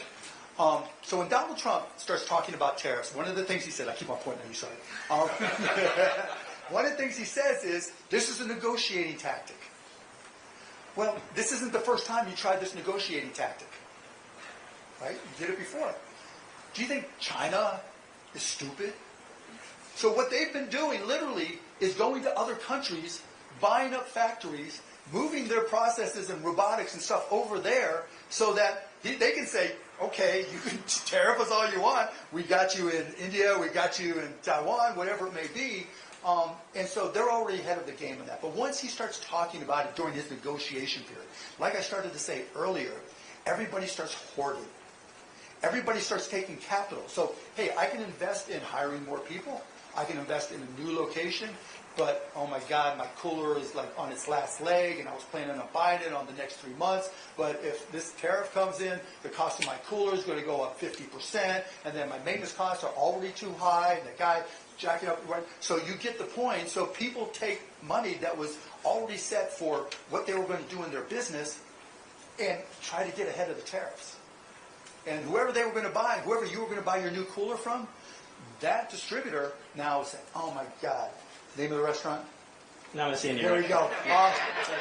All we're selling. Namaste is not buying that cooler they committed to buy from us because of the tariffs. So that cascading effect impacts your business a lot. Yeah, it's already very expensive, yes. Yeah, and you don't need it to go up anymore. That's true, yes. And I would love to, have others and ask you more questions. I do have something else I would like to talk to you about as well, which is the barrier to entry for restaurants. It's hard. It's expensive, isn't it? Yes, it's because right now I'm in the process of. Sorry, can I ask this? Go ahead. Sorry. So right now, when I talk to my parents, like, okay, we should expand, and we should expand in a way that's going to be scalable, where we don't have to clone my parents. Right. Because then, at the moment, it's a lot of hours. Yeah, it's a lot of hours. Yeah. Restaurant. Yeah, they're like, what is he doing here? Get your ass back to Namaste. So we're like, okay. So we need to scale. I tell my parents, we need to scale, but we need to scale in a way where we don't need my parents at the restaurant all the time. So I'm looking at creating a drive-thru Indian restaurant that's going to be able to provide lower overhead, smaller footprint. So smaller footprint. And the barrier to entry to that, which we were talking about entrepreneurship here, I've been able to get the investment that's needed to be able to, nightmare to get the investment, but we understand that. So, and by the way, you saw her what she's doing with the Small Business Association and CDFI in terms of making more loans available. And so those are community development funds that are available to everybody here. Right. I went to the bank It's an SBA loan. You gotta have a certain amount of income and all that. Right. Or SBA is a little loan, bit different. yes, CDFI is a little bit easier, so just check it out, CDFI. CDFI, okay. Yes, but I've been able to secure the investment, but then on top of that, so now there's rents that are so high. But I'm going through all of this, but this is not just my problem. I'm just saying, just overall, just barrier to entry in the restaurant industry or any other industry is just really high right now. So young entrepreneurs like me, I have totally believed by myself that I'm going to be a billionaire. But other young entrepreneurs like me are having a really hard time. It's always a grind. Yes. You know, no matter what generation you're in, it's expensive. Okay. No matter, Yeah. yesterday it was expensive, 5 years ago it was expensive, 5 years from now it's going to be expensive because that's the free market, that's capitalism. Because there's somebody else who said, well, if Namaste doesn't get this spot for a smaller footprint, I'm going to take it. That's why second generation restaurants, meaning the ones that have gone out of business, been replaced, right? That's why they lease out or rent or sell quickly because people are looking for them because they're less expensive, equipment in there and everything. So, I wish I had an answer to say all these prices are going down. But that's what makes a free market. That's what makes an efficient market. And again, I'll go back to Donald Trump. He doesn't know or care about efficient markets. He wants to impact them. That's what tariffs do. They distort markets. Thank you. Democrats can mitigate the stigma that Democrats are for socialized society, red versus blue. I'm in medicine. I'm a physician. Socialized medicine, Medicare for all, and the Republicans are more pro-business. What answers you? Look, first of all, I'm not a Democrat, so it's your problem, not mine. But it's hard, right? Because one thing that does happen in politics is a path of least resistance is demonizing the other people. But, so, again, if we're going to break free of the partisanship and the distortion of information, you want somebody who's not an ideologue. You don't want somebody, you do not hear Kamala Harris say, this is the progressive way, or this is center, or this is right. You hear her say, I am going to solve a problem. How often have you heard her say that? We are looking forward and going forward to solve a problem. We're not looking back at all, what's already been done and what has been and what can be. I don't know, but you're supposed to laugh. But you get my point. That it takes time, but you need somebody who is open-minded, who is analytic, who is smart, right? Who again is not an ideologue, because that's how you solve problems. As entrepreneurs, if you go in with a preconceived notion, almost always you're wrong. You've got to have an open mind to say, this has changed, because context always changes when you're an entrepreneur. Always. Stuff always changes. And so this, again, that's why I'm here for Kamala Harris. Because she has an open mind. She knows things are going to change.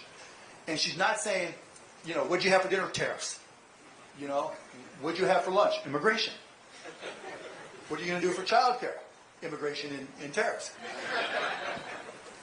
Mark, just a quick question. What about capital gains tax? Okay, I'm glad you asked that. Yeah. So some people think that there is going to be an unrealized gains tax on capital gains. There is not. There is not. Where that came from was Joe Biden put out a budget proposal for last year, for 2024, this year, that included that. Because, and look, when I saw that, I went ballistic. Because that's an economy killer. Kamala knows that. You haven't heard her talk about it. She said a word, but you'll see, like, somebody went on CNBC that used to work for Elizabeth Warren and said that that's what they were supporting. One time. Let me just tell you, you have not seen that person again.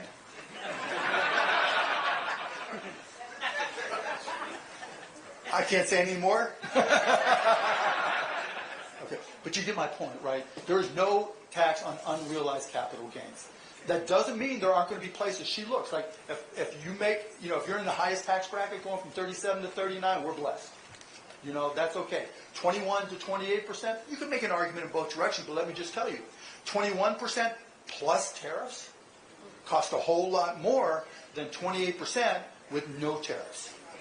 28% on capital gains, compare that to what Joe Biden wanted. You need to reduce the deficit somehow. And we've seen that just lower taxes across the board. Here's something else, right? And then we'll take this one question. Look, probably 5 years ago at the Mats and with the arena, I found out that a couple of our employees were on public assistance. They were on SNAP and some other things. I didn't know which ones. I didn't want to know. I was embarrassed as F. To me, there's nothing more embarrassing than having somebody who works for me, someone as wealthy and blessed as I am, that wasn't making enough money to not be on public assistance. Because to me, not only was it embarrassing for that reason, but it meant all of you were subsidizing my employees. How wrong is that?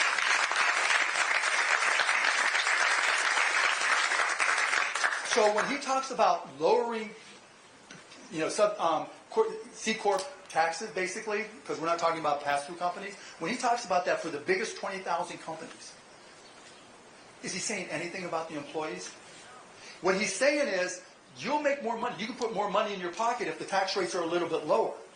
But they're okay, he's okay, if your employees are getting paid by me and you and all of us to pay taxes. How wrong is that? That is so wrong. Taxpayers should not be subsidizing those 20,000 big companies who don't pay enough. That's just wrong. So you're not going to see a tax on capital gains. And look, let me just say, if I'm wrong, okay, I'm going to tell you if I'm wrong, she's going to hate to hear this. I'll work it so she doesn't get elected again. Because that's how wrong I think that is. But I already know it's not going to happen, so I just like to say that to sound dramatic. Other questions? Yes, sir. Wait, hi. Sorry, can you hear me? Yes, ma'am. Okay. My name is Jasmine. I'm a nurse, and I'm the CEO and founder of Not Me Nurses. Nice. Which is a And you're smart enough to wear your logo on your T-shirt. Was not a mistake. Learn something from Not Me Nurses. We have a lot to teach you. Right? So first of all, thank you so much for being here and taking your time. One thing as a healthcare provider, healthcare is incredibly important to me. It's something that I hope to see continue, that we place at the forefront of what we're doing. And just a message from my heart, if you can pass it on to Kamala. I will. Watching devastation in other parts of the world, it was really hard to see my colleagues suffering. I know that there's things we can and cannot do, but just I would like to appreciate the fact that maybe she can take that forward and make the change that I think human beings We'll cut this out and make sure she gets that video. Yeah, perfect. And then, as a female founder, 2 to 3% of all funding goes to female-led female-led companies. And so I would just love to know, in your opinion, how do you think having a minority female as president, how can that transform entrepreneurship for women just like me and every other woman in our community? Obviously, I think it's fucking... Put your earmuffs on. I think it's fucking amazing, right? It does. It is a step. If you go to markcuban.com, you'll see the companies that I've invested in, and you'll see the number of minority CEOs and minority founders and women founders, and the fact that it's critically important. You've got to start somewhere, and you've got to grow. And I know it's very important to Kamala, and I know we've had those conversations, and her programs show it, and more happens. But yeah, I think, and I can tell you, and look, I love Kevin, Mr. Wonderful on Shark Tank. But even he will tell you that his best performing companies are female entrepreneurs. I applied to be on the show and I declined it. But I'd love to talk to you. I have nothing to do with that. No, I chose not to, but I'd love to connect afterwards. You got it. Yes, sir, right here. Last question. Right. Mark, thank you for being here for My pleasure. Our Son Entrepreneur community and for Harris. My question is, will you continue to be there? Oh, yes. President Harris gets elected? Yeah, so my goal, I don't want a job. I got plenty of jobs, right? CostPlusDrugs.com is my thing, and I want to truly change healthcare. But you have my commitment that I am with her. Look, if I could show you on my phone how many times I text her husband, her team, I don't text her directly because she doesn't see it anyways. So just through everybody, and I've committed to them that I will be there because this is important. This is how we get out of a deficit by growing our way out, having somebody that understands the power of broke, that's not a bureaucrat, that's not political, that just wants to see this country continue to be the amazing country it is. And so you guys have my commitment. That's why I'm here, and that's why I'll stay there.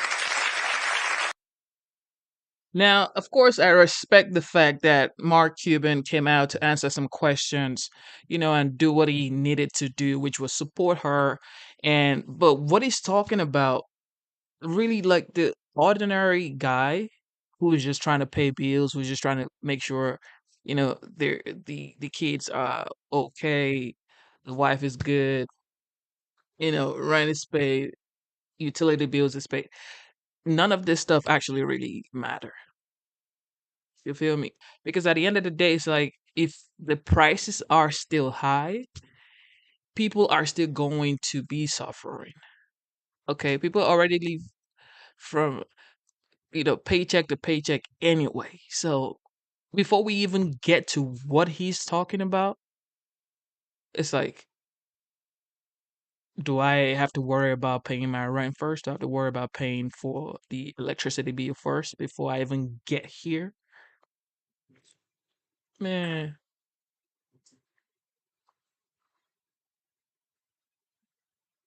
We remember Donald Trump hand-selected 3 members of the United States Supreme Court with the intention that they would undo the protections of Roe v. Wade, and they did as he intended.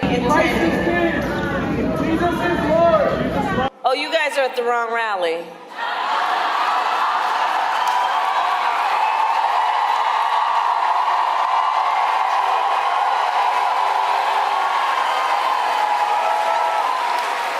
No, I think you meant to go to the smaller one down the street. All right, so that moment we brought to you yesterday. Today, we'd like to bring in those students who yelled that out to Kamala Harris. They're 2 pro-life students at the University of Wisconsin-La Crosse, both juniors.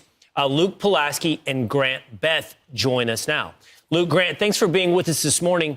Luke, I'll start with you. Just take us into that moment. What happened yesterday? We see the video clip. Is there anything more you can tell us about what you guys had to say and what happened afterwards from that video? Thank you. Yeah, it's great to be here. I would say the first thing I want to bring up, this is our first time taking an interview with anybody, and I think it's important because this is our raw, untold story. There's a lot that happened off camera that we said at the protest, while we were protesting. And I guess we could start off with after she talked about overturning Roe v. Wade and Donald Trump, I yelled out to the crowd that abortion is the sacrament of Satan. And when I said that, I deeply do believe that as a Christian. And about 10 seconds go by, and that's when the video of my friend Grant and I proclaiming that Christ is Lord and Jesus is King, when we said that. And I think it's important to say this is a small venue, and we were about 20 to 30 yards away from Kamala at this point. There's a lot of controversy that says she wasn't talking to us or we left, we didn't get kicked out. Well, I can speak on Grant and I's behalf. On video, Grant's getting pushed and shoved. And there's about 5 seconds after or before she tells us to go to the smaller rally down the street. You can see on the video she waves. She was actually waving to me. I took this cross off my neck that I wear. And as we were getting asked to leave, I held it up in the air and waved at her and pointed to her, and she looked directly in the eye, kind of gave me an evil smirk. And I just want to clear that up and confirm that she 100% was talking to us. And there's other controversy that says we left. We were getting shouted at, pushed, assaulted, screamed at. So we were walking away, but there's about 3 attendees there, volunteers, that kicked us out with badges or whatever they had. And I specifically remember this one man saying, "You were uninvited and unwelcome to this event. You need to leave." And all they did was walk us out the door. They didn't tell us why. No cops escorted us out. No Secret Service. And that's our story. So where was this event held exactly? This was held in our University of La Crosse's gym. So did you pay tuition to go to the university? I do pay tuition to go to the school, but this was a free event. This is in a really small venue. They only said there's about 2,500 people there, which when she told us to go to a smaller rally down the street, I didn't really think that for a political rally there could be smaller than 2,500 people. But you were allowed to be there. You paid to be there. Yes, basically. correct. Yeah. Correct.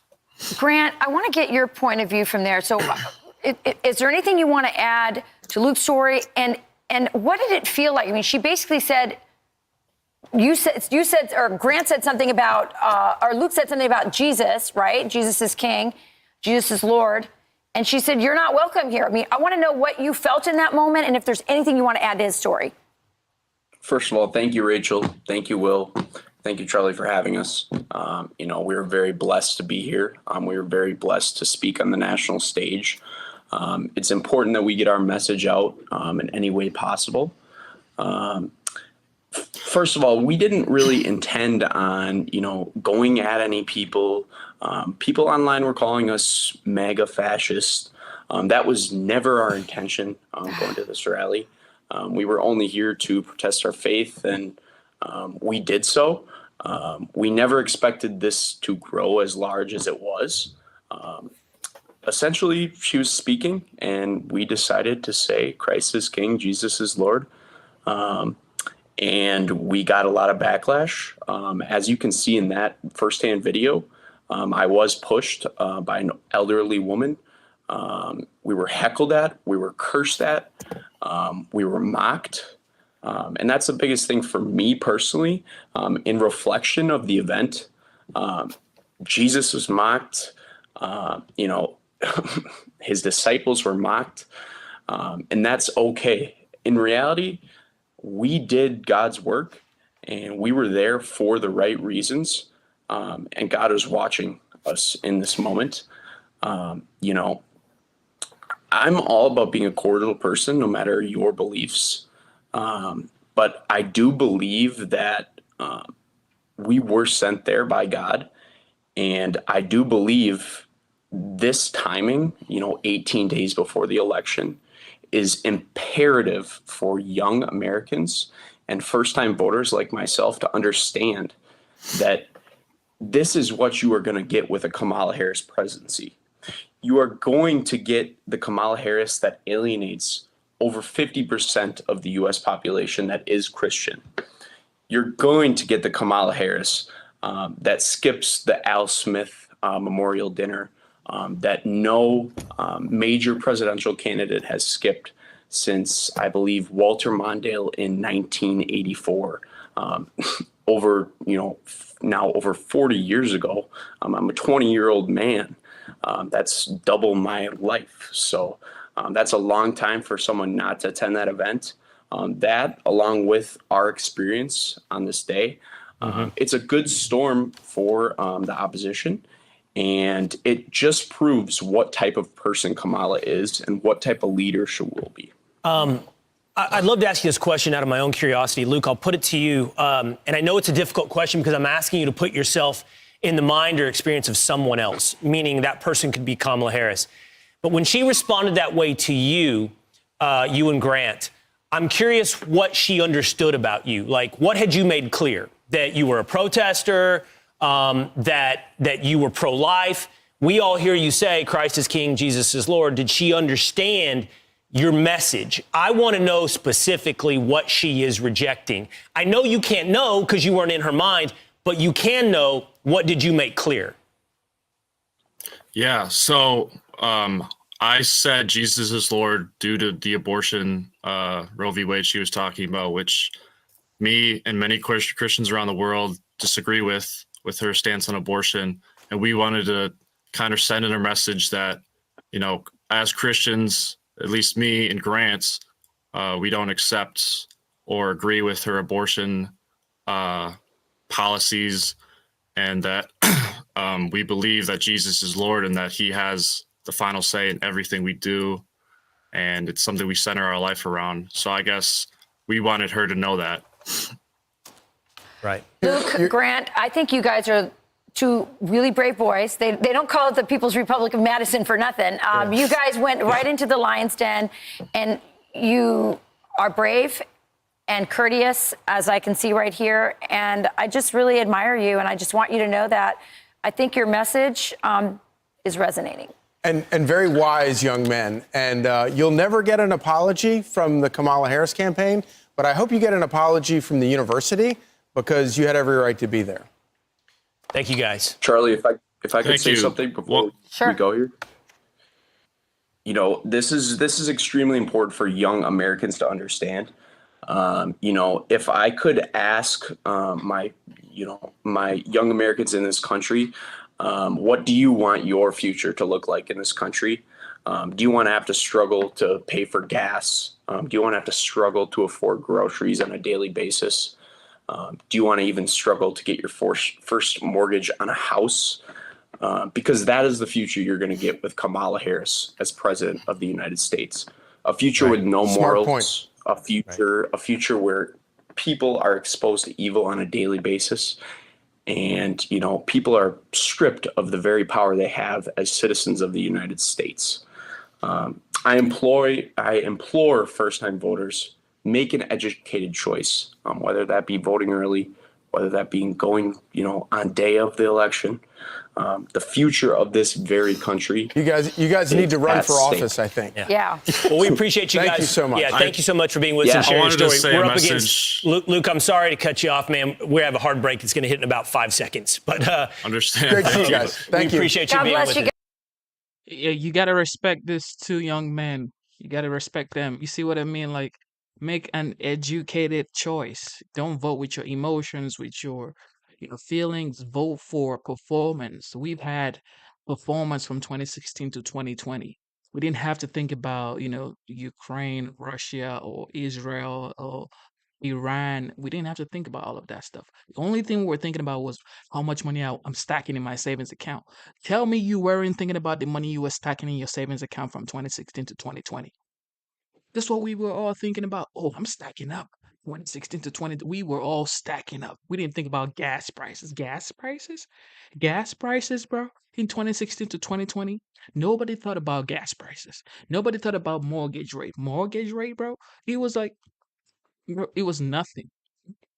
But now, look at what we're talking about. All right, let's listen to what Lizzo has to say about the Vice President, Kamala Harris. So if we win Pennsylvania, we win the whole damn thing, right? And starting on day one of my new administration, I will end Kamala Harris's war on Pennsylvania energy, because she's going to ban, fracking, right? 100%. She was against fracking, against all this stuff, and then all of a sudden, about a year and a half ago, when she was getting killed in the polls, she said, I like fracking very much. Look, they always go back to what they want. They always go back. She can't help it. She's a radical left Marxist. She can't help it. But we're going to end that, and we will frack, and drill, baby, drill. We're going to drill, baby, drill. We're going to be drilling so deep. We're going to be, for these guys, we're going to drill. We're going to take out so much money. We're going to take out so much money. You look at how comfortable Donald Trump is. Later, we're going to show you a little bit in just a second here, him putting on that hard hat. He's been around construction buildings before and union workers many times, and they feel connected to him, and he feels connected to them. And those guys that you're seeing behind them, they're fighting for their livelihood, really. They know that Donald Trump's telling the truth about Kamala Harris's record on fracking, which is that she wanted to ban it. Here's a steel worker who joined Donald Trump on stage, and here's what he had to say. The president that saved the steel industry with tariffs. You saved it with tariffs. Thank you. And you're my hero, and you're the greatest president ever. We love you. We love you. So, steel workers for Trump and the rank and file Mon Valley Works want to endorse you. We want to give you a hard hat.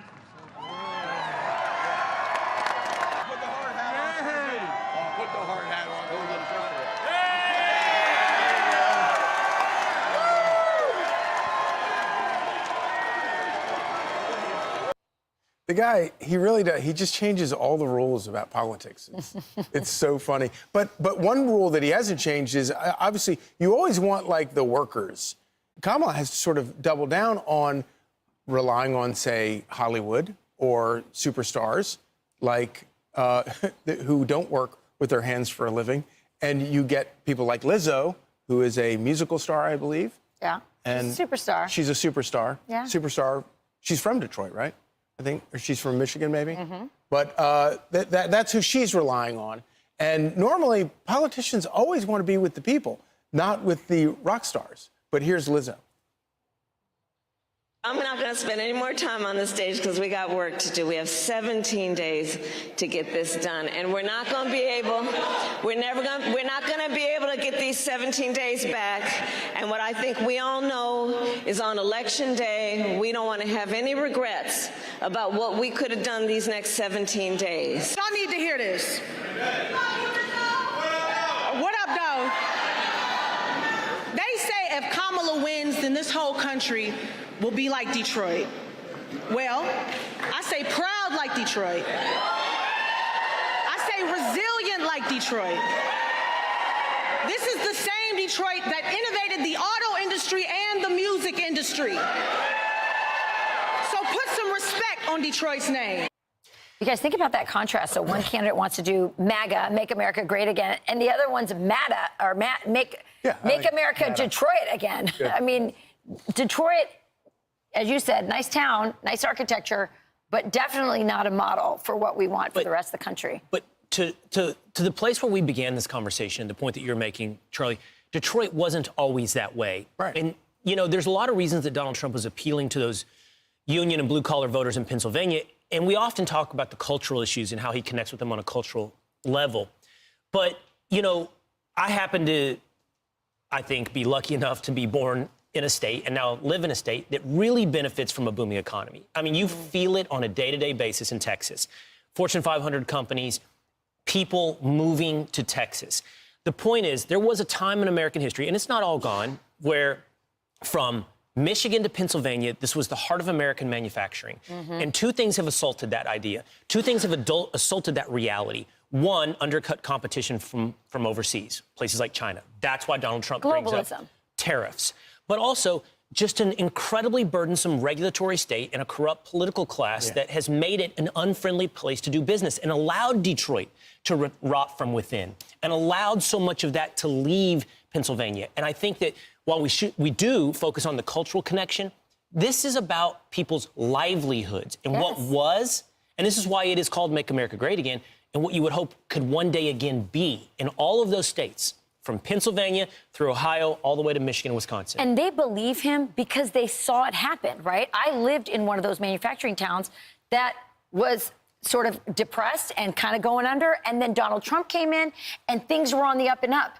And I remember going with Sean into a welding factory, factory where they're welding, and the welders had written Trump on their welding hats. Why? Because they knew who brought this back. And so this connection that you see, this love, as you said, not with the union bosses, as Charlie pointed out, but with the workers, is not just because they believe he can do it, it's because he did do it. And then it stopped, and now he wants to bring back American energy and American manufacturing back. I'm Steve Ducey. That's the thing. The thing with people is, like we watched yesterday, the Democrats are spending so much money on Kamala's campaign. And it's like, well, Trump is not spending as much money as they are. But the fact is, the people are feeling the heat. We are seeing the high prices at the grocery store, at the gas pump. You know, the utility, electricity bill is all the way up. So it's like, if you think about it, you don't even have to convince people. It's like, we know what we were like from 2016 to 2020. So you can't even, there's no point trying to, sell us on anything. We know what it was. So we don't even want you to, don't try to sell us anything. Okay. We just want the prices we had in 2018. That's all. Don't even. So of course, who gave us those prices? The OG, the 45th, who some people say might be the 47th.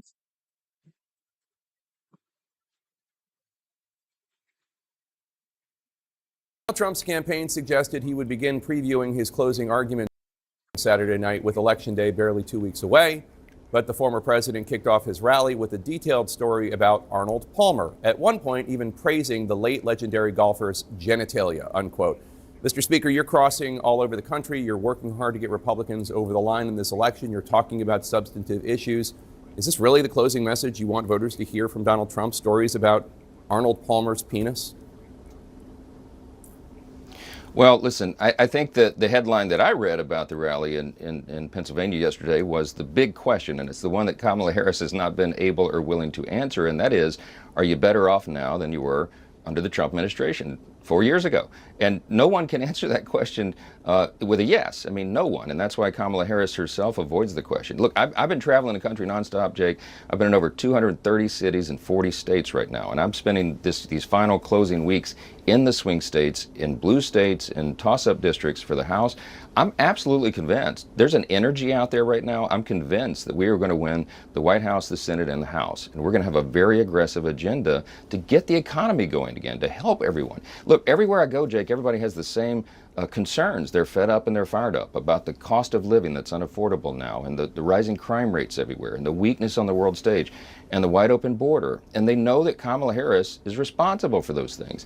And they know that President Trump is offering alternatives. So put the rhetoric aside, look at the record of these two candidates. This shouldn't be about personalities, it should be about policy. And I think people are looking at that seriously, and that's why I'm convinced we're going to win. I'm sure that you think that a policy debate would be better than a personality debate, but if President Biden had gone on stage and spoke about the size of a pro golfer's penis, I think you would be on this show right now saying you were shocked and appalled, and you would suggest it was evidence of his cognitive decline. I wonder how Trump's remarks, not just the one about Arnold Palmer on his, quote, manhood, but everything we've heard from Trump this week, how it fits in with the analysis that the New York Times offered a few days ago. They looked at his speeches from 2015 and 2016 and looked at his speeches today and said, quote, with the passage of time, the 78-year-old former president's speeches have grown darker, harsher, longer, angrier, less focused, more profane,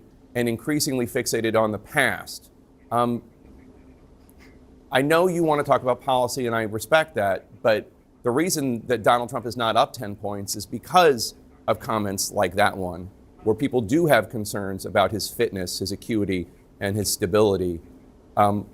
Why is he talking about Arnold Palmer's penis in front of Pennsylvania voters? Jake, you seem to like that line a lot. Let me tell you that Donald Trump is doing rallies nonstop around the country. Let me just say something. I don't want to be talking about this. Right. Donald Trump is out there saying it. It is. But you continue to. Let's talk about. Because you won't address it. Wait a minute. Hold on. You won't address it. He is out there talking to voters. No, I'll address it. Let me answer it. Okay, don't say it again. We don't have to say it. I get it. There's lines in a rally. When President Trump is at a rally, sometimes he'll speak for 2 straight hours. You're questioning his stamina, his mental acuity. Joe Biden couldn't do that for 5 minutes. That's how you started this segment. You said, what if Biden was in a rally like that? He couldn't fill the room. Donald Trump does. You know why? Because they see him as a change agent, and they understand he has a record of performance. In his first administration, we had the greatest economy in the history of the world, Jake, not just the U.S. Everybody's wages were going up. Everybody had more jobs available to them. The pathway out of poverty was widened for more people, and that's what the American people are looking at. We're going to have a demographic shift in this electorate, Jake. There's going to be, when they count the votes and they do the math on the other side of this, I'm convinced you're going to have a record number of Hispanic and Latino voters coming into the Republican Party, a record number of Black and African American voters, record number of Jewish voters and union workers and hardworking families, because they understand the Harris policies have destroyed their family finances. They have made them less safe in their cities. They have a wide open border with illegals and terrorists coming into our country. This is not working for the American people. They want to change, and that's what they see in Donald Trump. So he has fun at the rallies. He says things that are off the cuff. But I'm telling you, I've been in those events, I've been in those arenas, and people have a great time at those arenas. So you can cherry pick a few words or lines out of a 2-hour event. We could do that with Kamala Harris after a 20-minute event, because she does word salads, and she couldn't hold court like that without a teleprompter. We all know that. These are the facts. The American people see it. And, the media can pick it apart, but people are going to vote. They're going to vote what's best for their family, and they see that in Trump. In multiple interviews this week, Donald Trump repeatedly referred to prominent Democrats and others on the left in the United States, American citizens, as, quote, the enemy from within, unquote. And he suggested as president he would want to use the National Guard or military against them. Let me play some of that for our viewers. The bigger problem are the people from within. We have some very bad people. We have some sick people, radical left lunatics. And I think they're and it should be very easily handled by, if necessary, by National Guard, or if really necessary, by the military, because they can't let that happen. One of the first things you did when you joined Congress was to create the Honor and Civility Caucus. Does wanting to use the military against political opponents, would that pass muster with the Civility Caucus? That's not... Jake, that's not what he's talking about there. What he's talking about is marauding gangs of dangerous, violent people who are destroying public property. He talked about Adam and Schiff threatening and the Pelosi's. other American citizens. He's not talking. Governor Youngkin tried this with me too. That's not, he was very clear. Let me play, because he was asked about this later on, because Fox always likes to give Donald Trump an opportunity to clean it up, and he always says, no, I said what I meant. Here's what he said when asked about it the next day. It is the enemy from within, and they're very dangerous. They're Marxists and communists and fascists, and they're sick. I use a guy like Adam Schiff because they made up the Russia hoax. It took 2 years to solve the problem. Absolutely nothing was done wrong, et cetera, et cetera. They're dangerous for our country. We have China, we have Russia, we have all these countries. If you have a smart president, they can all be handled. The more difficult are, the Pelosi's, these people, they're so sick. And they're so evil. That's what he's talking about, using the U.S. military against, not marauding gangs of Venezuelan. Wait a minute. Adam Hold on. Schiff, Nancy Pelosi's husband, Paul. So let me just say, if a Democratic presidential candidate said that you and your wife were evil and that the military should be used against you, I would say that's disgusting. Well, thank you. And some have said that about us because they don't like my politics. I did not hear President Trump in that clip say he's going to sick the military on Adam Schiff. That's not what he's saying. You got two different clips in two different contexts. What President Trump is talking about is that they have been attacking and maligning him from the day he came down that golden escalator. Everybody knows that's true. In 2015, 2016, that's when this began. He's been the most attacked, maligned political figure in U.S. history. They've tried to kill him twice in the last few months. This is real, and he feels that acutely. And Jake, you would too. If you were under attack like he is all the time, every day.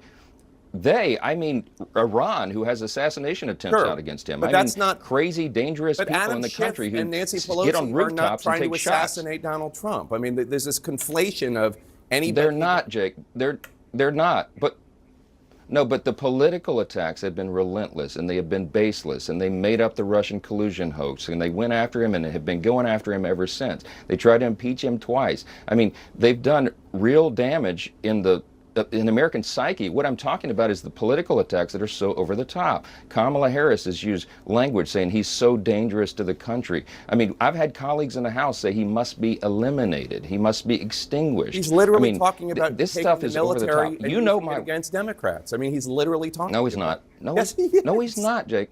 No, he's not.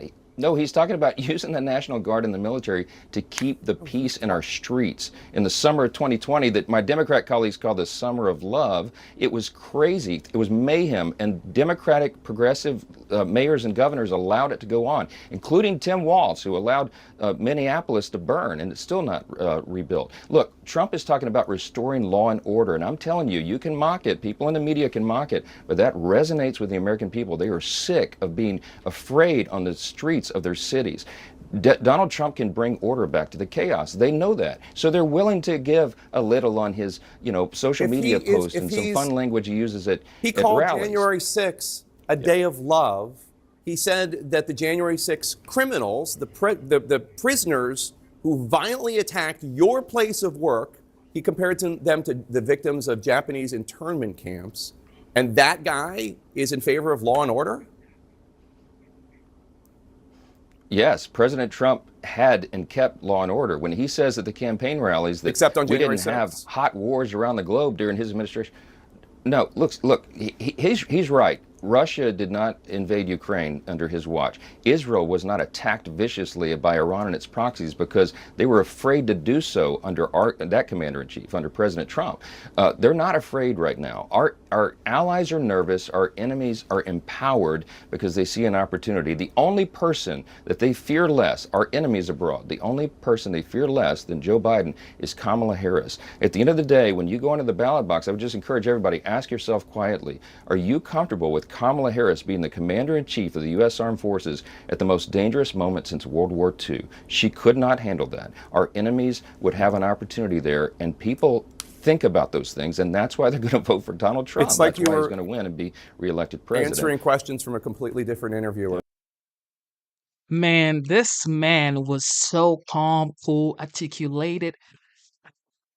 It's true. It's true. No, you cannot spin this around. We have already experienced the OG, the 45th.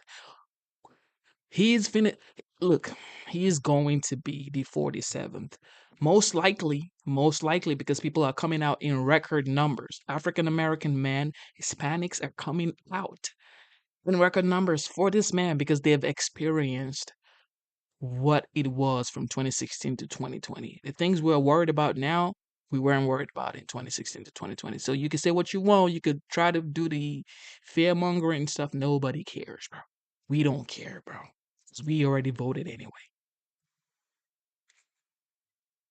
Mr. President, welcome. Thank you very much. I've spoken out about the unethical editing of the Kamala Harris interview by 60 Minutes. Terrible. But you go a step further and you say Yeah. CBS should lose its license. Why? Sure. Well, I've never seen anything like it. She gave a horrible, incompetent answer on a news program. It's not an entertainment program. They call it news. They say it's a #1 news program. And so she gives an answer that shows that she's dumb or incompetent or something wrong with her. It's so bad that the people at CBS say, we're not going to do a little editing, like the word "the," make it there, something. You understand? They take the whole ridiculous answer out, and it was a long answer, and replace it with a much shorter answer that she did having to do with a totally different subject, which also didn't make sense, but it wasn't as incompetent. The head of the They don't FCC, do that though, with me. The head of the FCC says we would never yank a license because a politician didn't like his or her coverage. Well, this isn't a politician. This is nothing. Wait a minute. She gave an answer. They took the answer. I said I've been critical of it. Listen to this. They took, just for your audience, you know about it. All right. They took the answer out in its entirety, and they put a completely different answer in that makes her look like she's normal, okay, which is about the best you're going to do. And I said, I think it's the worst thing she's done. Now, what we're doing is we're going to subpoena their records because we want to see how much else did she do. And I can tell you, I've done 60 Minutes many times, and they do with me different. They take sentences out. In other words, I'm more honored by that. But I'll have a paragraph that is a great paragraph, and they'll make it less good by just taking things out. But that's different. That you can sort of say they want to make the program shorter. You know, they always say, well, we want to shorten it up. They take a great paragraph and, you know, they make it okay. But with her, I never knew anyone would do this. They took the whole thing out and they put a whole new thing in. I've never seen anything. I think it's the biggest scandal I've ever seen for a broadcaster. In 60 Minutes, no, I think 60 Minutes, I think it should be taken off the air, frankly. You posted this. And by the way, 60 Minutes, they also, when I had an argument with Leslie Stone, now very famous, about the laptop, she said it was Russia, but I never got an apology. You posted the following. Kamala should be investigated and forced off the campaign, and Joe Biden allowed to take back his rightful place. Investigated for what? Well, it depends what you're talking about. Are you talking about 60 Minutes? No, these are your words, so I'm asking you. Let me tell you. They should look into it. Investigate. I'm investigated all the time. I'm the most investigated human being in history. They should investigate her. Look, on 60 Minutes, they say it was her campaign that forced them to do that. So certainly that should be investigated. It sounds like you missed Joe Biden. No, I think Joe Biden was. I'm not a fan of Joe Biden, and I think he might have done better than her. I mean, if you take a look at the polls now, I mean, I can't tell you exactly, but it looks like I'm winning and winning pretty easily. But we'll see. You have to get out the vote. But no, I think what they did to Joe Biden was a threat to democracy. You know, to use their term. He had 14 million votes. They went into his office. He had a debate with me. He didn't do well. His poll numbers went down. And that's okay. That can happen. And they went in and they said, you're not running anymore. We're taking it away from you. They took away the presidency of the United States. I don't even like using the word coup because a lot of people don't exactly understand what a coup is. They took away. But nobody ran against the vice president. Excuse me. They took away the presidency and they handed it there. Well, nobody ran because the whole establishment did it. It did it as a whole. The Democrat Party did.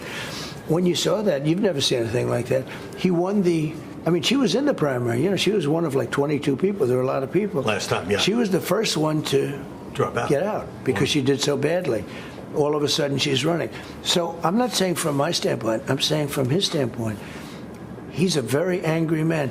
In fact, I think he probably likes me more than he likes her. But he's a very angry man right now. Let me ask you about Joe Scarborough, because on Bill Maher's show, he said his people, meaning your people, have said they're going to arrest my producers. Oh, nobody said that. Look, Joe's a sick puppy.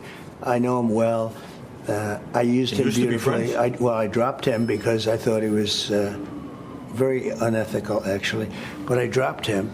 But I used him for 2016, and I do it from my apartment. I wouldn't even have to go in. I'd do phone calls, and I did them almost sometimes on a daily basis. Why do you say that? And then everyone's because I watch him and what he says about me. What he says is so bad.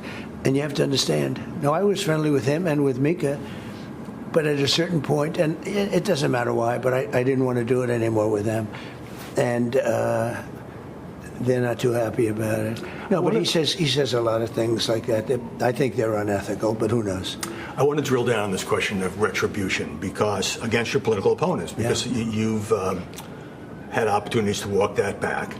And my question is this: are you prepared to say now that you will not use law enforcement to punish or prosecute your political opponents? Excuse me. That's what they're using on me. Okay, so your stance is that they started before you start this. Yeah, I got it. Howie, that's what they're using on me. I've got DAs. I've got everybody. They look at me. There's never been anything like this. The biggest case was the one down in Florida, and I beat it 100%. I won the case because we had number one, a brilliant judge, and a judge that moved rather rapidly, and I won the case. By the way, Biden had almost the same case, but he didn't have the Presidential Records Act because he wasn't the president, just to finish. And he got off on the basis that he's incompetent essentially that he's incompetent. And it was a strange ruling because they said, number one, he's incompetent, so he's not going to be good. But the prosecutor actually said he's guilty, but he's incompetent. But they didn't say he couldn't be president anymore. That was his bigger problem for not being president. How can you not represent yourself in court because you're incompetent, but you're allowed to represent the United States of America? The whole thing is crazy. But no, they have weaponized government against me. But are you willing to use the same tactics? No, I don't want to do that because that's a bad thing for the country. I don't want to do that. I don't know who said. I haven't said that I would, but they have done it.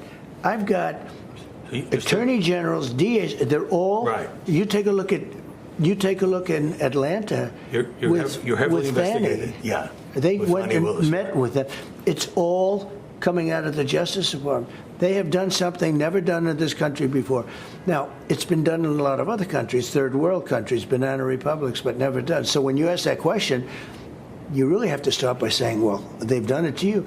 No, I'm not looking to do it to them at all, because that is they have set a very bad precedent, however. You talk about the enemy within. There's enemies, America's enemies outside. The enemy within is a pretty ominous phrase if you're talking about other Americans. I think it's accurate. I think it's accurate. Who are you talking about? And, the enemy? I heard that. They say, oh, the enemy. On the outside, you have Russia, you have China, you have a lot of different groups. If you have a smart president, they can be easily handled. I handled them. We had no wars. We had no wars. The only thing I had was ISIS, and I defeated them in like record time. They were gone. But I started no wars. The outside people, the so-called enemies, if they're enemies, and they might not be enemies, if you have a smart president, they can be handled. But when you have people investigating my campaign, when you have people, you know, they spied on my campaign, how you understand that. That's been proven. But they spy on your campaign. The Russia hoax was all made up, and now it's acknowledged that it was made up. All of these different things. You have the 51 different agents saying it was from Russia, and now they all say it wasn't from Russia. Okay, so we were lying. Many other things, many. I could go, you just don't have enough time. But what they've done is so terrible. Who's ever heard of anything like this? Adam Shifty Schiff, he's a crooked guy. He's a crooked politician, 100%. And he's going to be a senator now. Can you believe it? But again, he's a political opponent of yours, he's not, is he an enemy? No, well, he is, of course, he's an enemy. He's an enemy. He wanted to put my son in jail, and my son didn't even know what he was talking about. He wanted to put my son in jail on a scam that he made up called Russia. He, Hillary Clinton, and a group of people made up a scam, and they came out of a room, and they said, Donald Trump Jr. will be going to jail over this. And my son called me, he said, what did I do? He knew nothing about Russia. It had nothing to do with him. Think of how bad you have to be when you say you're going to put any son, not just, a president's son, but any son, you're going to put somebody in jail on a scam that you knew was made up by you. That's an enemy from within. That is a threat to democracy. These are bad people. We have a lot of bad people. But when you look at Shifty Schiff and some of the others, yeah, they are, to me, the enemy from within. I think Nancy Pelosi is an enemy from within. She lied. She was supposed to protect the Capitol. She said that to her daughter just recently. It was found on the tape from her daughter, who's a documentary maker. She said, this is my responsibility. She admitted it. But I offered her 10,000 National Guard troop, anything she wanted. No, but she didn't take them. She should have taken them. And you wouldn't have had, you wouldn't have had January 6th as we know it. By the way, if she took 500 people, you wouldn't have had it, let alone 10,000. Sure. So you actually give me a segue into my next question. I do have to say for the record that the spying accusation is in dispute. I know you don't believe that. What accusation? The spying accusation. But I don't think it's in dispute. Obama and Biden spied on my campaign. It was a long time ago. We're talking about the previous campaign. Maybe they're doing this campaign too. But so far, it doesn't seem to be working. Man, you just gotta respect this man. That's all I gotta tell you. You just have to respect this man. They try to do their gotcha moment, but he's just too smart for all of that gotcha moment. And he's proven his fact for years. 4 years ago, we would be like, oh, well, this guy's a bad guy for some people. But now it's like, oh, everything he said was true. Everything he said was true. All right, we were actually listening to the former president, the 44th President Barack Obama. Let's keep on watching that video. It was a little bit of glitch back then. I hope it doesn't glitch anymore. Let's watch it. But for a lot of folks, the price of everything from healthcare to housing to groceries, it's still too high. It hurts. The question is, who's actually going to do something about it? Yeah, I know you know the answer, but I'm going to tell you anyway. Somebody's all like, I know.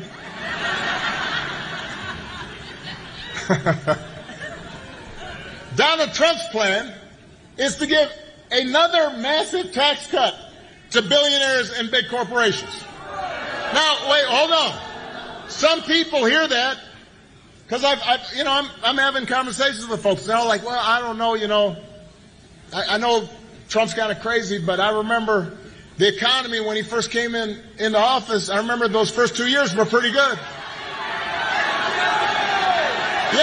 Yeah, it was good because it was my economy.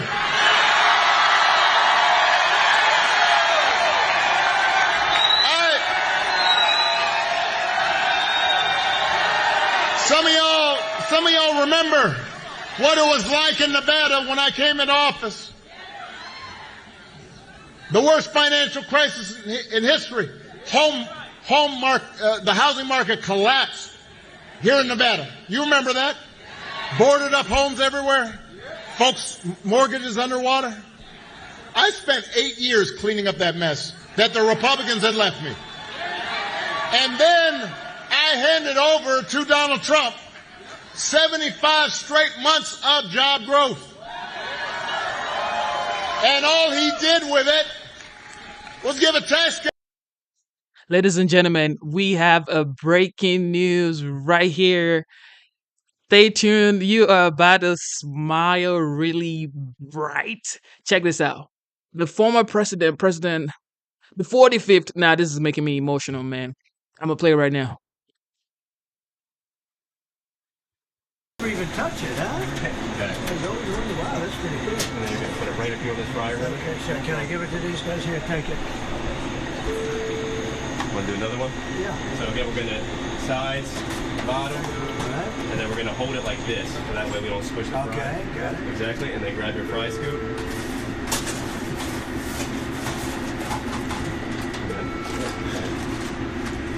My man is in McDonald. Step back, please.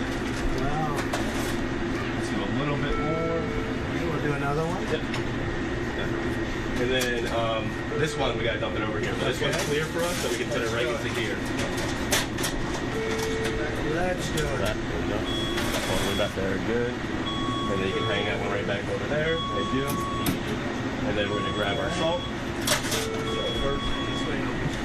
And then just one dump, no movement. Good, good, good. Run over. And then you're going to grab the fry scoop and just give it a swirl, get it all that salt mixed up in there. Very good. Step back in there. It's cool. Yeah, So we're going right. to take from these ones first. It is first in, first out with the freshest ones. I like that. Turn it up. Keep it tight. We got the salt on it.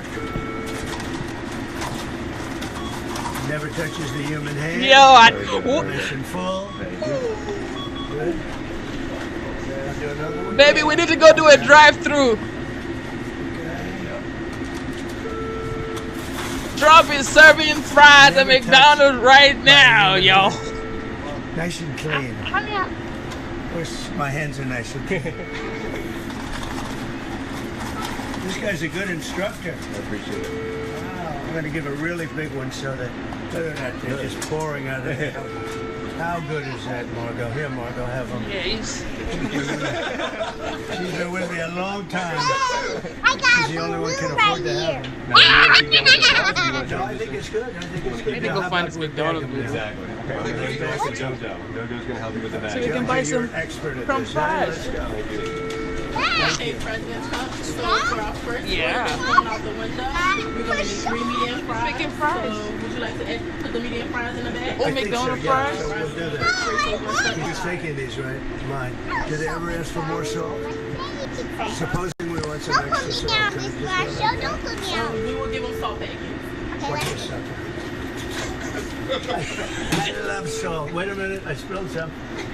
I'm very superstitious. No, it's over the left shoulder now. Okay, let's go. So we're going to start from this side. Yeah, fine. Put them in standing up, right? Correct. Jojo, you're an expert at this, huh? Yes. How long have you done this? How long have you been here? I've been working with McDonald's 10 plus. 10 plus? Wow. All different jobs? She doing a good job? Does an excellent job. She better, right? Does an excellent job. This is beautiful. Let's go. All right. We're going to go. It's not going to be Trump fries. How many would you put in I don't the even know bag? where this Like 6? I know it's somewhere in 6 mediums? 5 is fine. Pennsylvania, but we are in We'll get Georgia. 3 medium fries and we're waiting for you.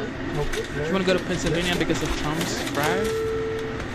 Oh, I see. Now I'm going to see that. Oh, that's your customer out there. Yes. Wow, that's pretty good. Okay, let's say. Do you believe this? Look at this guy. He's a MAGA guy all the way. Okay, so for his first order, yep. Well, that's our good-looking group. Hello, everybody. This is not a normal situation, is it? What a good Yeah. How did you produce You got the president serving you fries, bro. How are you? Thank you. And there'll be no charge. Trump is paying for it. Is that okay? Oh my God! Oh, you're going to some extra stuff. Oh, okay, this is all on Trump. Oh, hold on. I'm allowed to do that, right? Yeah. Let's check and make sure it's everything you said it would be. It's better be. It's going to be the best you ever. I made it myself. You're the best. Make America great. That's it. Thank you, man. Thank you. Thank you. Have a good time. Have a good time. That's great, isn't it? How cute is it? Car. The next car? Yes, they get both bags. You like them both at the same time? Yes. We need to take the quickest flight, the next flight, Pennsylvania to get some of this fries. This McDonald's about to be sold today, Sunday. This is about to be sold. Okay? Have a good time. Thank you very much. I'll see you at the White House. Customer service on point. Hello, fellas. Come on. We have another order coming in. And this is their that's order? thousands of people. Hello. How are you? What a beautiful woman. Look at the beautiful child. It's like the perfect looking person. Oh yeah, we're gonna frame this fries. Mom over there. Thank you very much. Thank you, darling. You have a great mom? Good or great? You did thousands of them. You know what to say. Thank you very much. Thank you, darling. Wow, so nice. All right, you're doing a good job. Okay, these are nice people we're meeting, huh? Yeah, and this is, so you didn't want me to have you. Hey, look at this guy. I'm not going to mess with him, huh? How you doing, sir? You look fantastic. Hello. My new baby boy. How are you? Your new baby. How are you? Doing great. How are you? So this is compliments of you, okay? All right. You go have a good time. Don't eat too much, right? Have a great day. Thank you, man. You take care. Thank you, honey. Have a good time. Thank you. It's cute. This is fun. I could do this all day. I wouldn't mind this job. I like this job. I think I might come back and do it again. Thank you. Look at that. Look at that. How are you? Thank you, Mr. President. Nice to see you. You made it possible for ordinary people like us to meet. Oh, you're not ordinary. I mean, thank you so much. You are not ordinary. I can see. This is just awesome. And you are the type of person we want to be the president. Thank you very much. Thank you so much. Yeah. Thank you very much. Yeah, I took a bullet. That's right. Thank you, Mr. President. When you think about it, I guess that's right. Thank you very much. Beautiful One wife. picture? Yes, go ahead. Thank you so much. Thank you Have a very good much. day. God bless you. Great honor. Have fun. Okay, Nice. President, this will be your next order. Your next order. Both of them? Got you. This is the man of the people right here. Man of the people right here. Man of the people right here, bro. Man of the people. Hello, everybody. You can take this, And right? you know, this is This compliments of day okay? will go down in history. Please The don't let the United 45th, States become Brazil, my native probably Brazil. gonna be the 47th, Make serving it better than ever, okay? Thank you. fries, Thank you so burger much. at McDonald's. Yes. Thank you so much. Thank you over there. Oh my God. Have a good time. Thank Nice you. to You see you. too. Bye, darling. Have a good time. Thank you. How good are these people? I'm going to take plenty. I'm going to definitely have French fries for the plane. Have you seen the people over there? That is thousands of people. Watch down, Mr. President. That's great, huh? How are you? Nice to see you. Good to see you, sir. Here's my guy. Great cinematographer. Not enough. I want more. I want more money. No, I'm big. I'll tell you what, it's a great franchise. It's a great company, and they've been very, very nice. And you know, if you look at really what's happening, look at the crowd over there. Look how happy everybody is. They're happy because they want hope. They need hope, and that's what we're doing. That's what we're going to give, much more than hope. We're going to take hope and make it fact. Mr. President, you actually have worked at McDonald's now versus... Now I have worked at McDonald's. I've now worked for 15 minutes more than Kamala. Okay, she never worked here. I've now worked 15 minutes more than Kamala. So worked at McDonald's. I'm going to say why? Because she's lying, Kamala. That's why. Why would she lie? She shouldn't lie about it. McDonald's confirmed 4 times now she never worked. She never worked here. But let's not talk about that. It's an amazing business. It's an amazing country. And we're going to make America greater than ever before. We're going to do it. And it's companies like this. Look at the enthusiasm. I mean, that's thousands of people over there. They go miles back. That's incredible. So, look at that. We'll be at the Pittsburgh game tonight, and we look forward to it. And it should be a good game. And, yeah, good team. They have a great coach. Pittsburgh's a great coach. And we'll see how it is.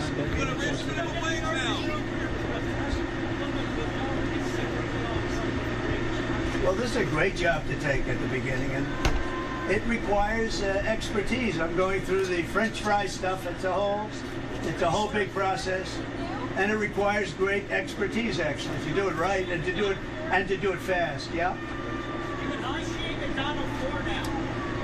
You appreciate McDonald for now. Well, I do appreciate maybe a little bit more. Yeah, you take it for granted. You say, give me French fries. I'll never forget this experience, okay? Now I know how to do it, and it's very good. But you know what? It's beautiful. It's clean. It's really nice. You never touch them. I always figured somebody stuffs them in with their hand, and I don't like that. And they don't do it that way. You never touch them. It's really great. So I want to thank you all for coming out. And we're going to see you soon. We'll see you at the next stop. And then we'll see you later on at the game. I love Pennsylvania. I went to school at the Wharton School at Penn, so I love Pennsylvania. Always have. President, are you going to the Trump store? It's around the corner. It's about 2 miles down. They have a Trump store. Yes, sir. I'd love to go. I don't know if Secret Service could work it out. I'd go there. How about that? Can we do it? Can we go to the Trump store? They have a Trump store. I don't know. People open up bro, Trump stores all over look the at your country, 45th president. Look at him, bro. Look at his McDonald's cape. Take a look, sir. I do it in 2 seconds. They have Trump stores all over the place. I get nothing out of it. You know what I get? The presidency out of it. That's all I get. Anyway, I love these people. They open up the Trump store. They do great. And that makes me feel good. Thank you. We're going to take a look at the Trump store. If Secret Service can do it, I'm doing it. I like the idea. We have plenty of time. Takeout order. What's the takeout order? I don't know. What do you want? Do you want something while you're there? His apron, bro. I'll tell you what. How about if we gave you some French fries? All right. There you go. That's sort of a bribe, but I think a bribe for $1 is okay, right? I'm going to get you some French fries. Somebody come up here and take them. Let's get them some French fries. Oh. Okay? These for the fake news. These guys don't get any. They're actually warm and comfortable, right? All right, good. Give me a couple more on that. Oh, you're very stingy with the product. Look at that. She's a good worker. You want to have. That's the kind of people you want to have work. She gave them 1 French fry for 30 reporters outside. Would you like 2 in the bag? 2 in a bag, yeah. Okay. 2 in a bag. Thank you. We'll throw them out the window. So far. You having a good time today, everybody? Pretty good, right? Pretty good. Well, a lot of people look forward. They kept saying, when are you going to McDonald's? And I said, let's do it. So and we have the owner. We have a man that's a friend of mine. That's a great guy. How many McDonald's do you own? I don't own them. I just set this up. I'm the health club. Yeah, but don't they go well? I know you're the health club. I thought what you do is you eat McDonald's and you go to the health club. It works out actually pretty good. Oh my Thank God. you, Doc. That's cool. Here you go, kids. You'll have these. There's plenty of them in there for you, okay? You want to move them back? Yeah, you'll here. Here you go. What do you think this will move the needle for you in Pennsylvania? I don't know. I'm doing very well. We're leading by quite a bit. She has no fracking. She's never. She's going to have no fracking. That's going to cost Pennsylvania 500,000 jobs, and the revenue's untold. How do you connect with us voters? I think just by being myself. I want to be myself. All I want to do is be myself. They know what to have. We had the best economy ever. We had the strongest borders ever. We had a military that knocked out ISIS in a few weeks as opposed to years, which they were thinking it would take. We beat ISIS in literally record time, very quickly and decisively, and we did a great job. But we had the greatest economy ever. We had the best border ever. The interest is so versus confrontational. Separate that out. Well, I always like to be conciliatory, but sometimes confrontation is important. And as an example, when you negotiate with other countries that have been ripping you off for years, because our country's been ripped off for years and years. Man, this is just incredible right here. This is a vibe. I told you this is gonna be a Sunday vibe stream. Look at that. I didn't even know that was gonna happen. Either way, will you accept the results of the election? Yeah, sure. If it's a fair election, always. I would always accept it if it's a fair election. We're leading in all the polls then. We're leading in every swing state, and we're doing well. And it's, no, I don't think so. I don't think so. In fact, they just had an RCP said we're 93.2% chance of winning. I think that's pretty good. So we'll see. We'll see. Those are pretty good odds. I like that. I'll take that right now. Right? So thank you very much. Hi. Who are you with? I'm Eva. I'm with CBS Philadelphia. CBS, are they the ones that did 60 Minutes? Yes. Are they the ones that changed your answer to make it positive? I'm not with the network. I'm with. That was the same thing. So, well, we keep our statement, but when some people say that Harris might be more unifying. Unifying. I think she's the most divisive person I've ever seen. And she lies about her job applications, and she's told some horrible lies, but she's a very divisive person. And I think it shows up in the polls. I think I'm the one that brings everyone together. And we had the greatest economy we've ever had. We had the best job numbers ever. We had the best border ever. The Border Patrol, by the way, for those that haven't heard, the Border Patrol a couple of days ago gave us their complete and total endorsement. They said Trump was the best president we've ever had, and they said she was the worst we've ever seen at the border. She did the job she did at the border, and that really breaks our country apart. They allowed so many people into the country, 21 million people, 15,000 of which were murderers released from prisons all over the world. Thank you all very much for coming. Thank you very much. Thank you. Thank you. Thank you. Grab some before you lose them. He's my kind of guy. If you want ice cream, I'll get you some ice cream. Everything working good? You're doing a good job. She's doing a good job? Thank you, everybody. So we'll see you at the next stop. But I hope you're going to grab that crowd because they say it's about 10, how many? 10,000? How many TikTok channels? TikTok. How many hits do we have on TikTok? 10 billion. You want ice cream? I'll give you some ice cream. TikTok Jack. He's become very, very famous. Yeah, BB called me this morning, and he's obviously got things going well. He will call me on occasion. I think he likes to hear what I have to say. Yesterday morning, and a couple of days before that. I can't tell you that I can't tell you. It would be very inappropriate. But they're certainly in a better position, and fortunately they didn't listen to Biden and to Harris. You know, a lot of jobs, and it's great, and great people working here too. But minimum wage. Sir, the prices have recently increased. So yes, ma'am. Today's Kamala's birthday. It's Kamala's birthday? She's turning 60 years old? Do you want to say anything? Yes, I would say happy birthday, Kamala. She's turning 60. Did you get her some fries? I think I'll get her some flowers. Why not debate her Maybe again? I'll get her some fries. You're right, that might be. I'll give her some McDonald's. I'll get her a McDonald's hamburger. Thank you. No, it is her birthday. It is true, right? Happy birthday, Kamala. Happy birthday. See you later. Bye. Thank you, everybody. Mr. Trump, thank you very much. We appreciate it. Thank you very much, Mr. Trump. Does everybody have the press kit?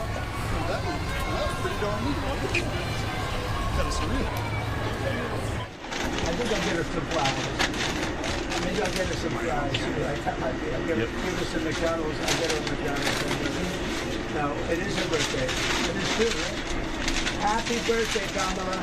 Happy birthday. See you later. Bye. Thank you, everybody. Mr. Trump, thank you very much. That's a strange place to do a news conference. Wasn't that a strange place to do a news conference? I want to thank you very much for the use of your beautiful store. It's essentially a store, and that's great. So you know about the Trump store down the block? That's nice. Are we going to be able to go there? It's about 30 minutes down the road. We're 30 minutes. That's not down. That's a long way. We'll pay it our regards. Right? Good job. Thank you very much. How long have you had it? This location about a year. I've been an operator for 12 years. I see. So this is a good location. Yes. Are you going to be able to do it with 10,000 people outside, or maybe it's a lot of people? This right? is the OG precedent right here. Take a look at this guy. Who are you with, NBC? CBS, sir. CBS. You mean the home of 60 Minutes? I don't work there. They did a bad thing. Wow. They got caught with their hand in the cookie jar, as they say. That wasn't good. 60 Minutes. Don't worry. They won't put this on. Have a good time. Thank you very much. Thank you, President. Thank you, President. Thank you, Doug. How do you like this? President of the people. All right, there you have it. Former President Trump visiting this McDonald's in Bucks County, Pennsylvania, handing out food to folks in the drive-thru and having an impromptu press conference. He said, you know what, this is a very interesting place to have a press conference, but handing out fries to many of his supporters, wishing Vice President Kamala Harris happy birthday, as it is her birthday today. So you can see that. Did you see what happened? This is just legendary, man. This is just legendary. This is absolutely legendary, guys. Take a look at the former president serving fries and burgers at McDonald's in Pennsylvania. Well, you got to understand, how did we get here? We got here when the Vice President Kamala Harris said she worked at McDonald's. Take a look at that, man. Just take a look at what just happened. Take a look at what happened.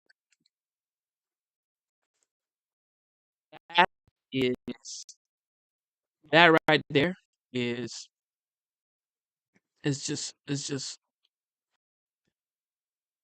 that the photographer.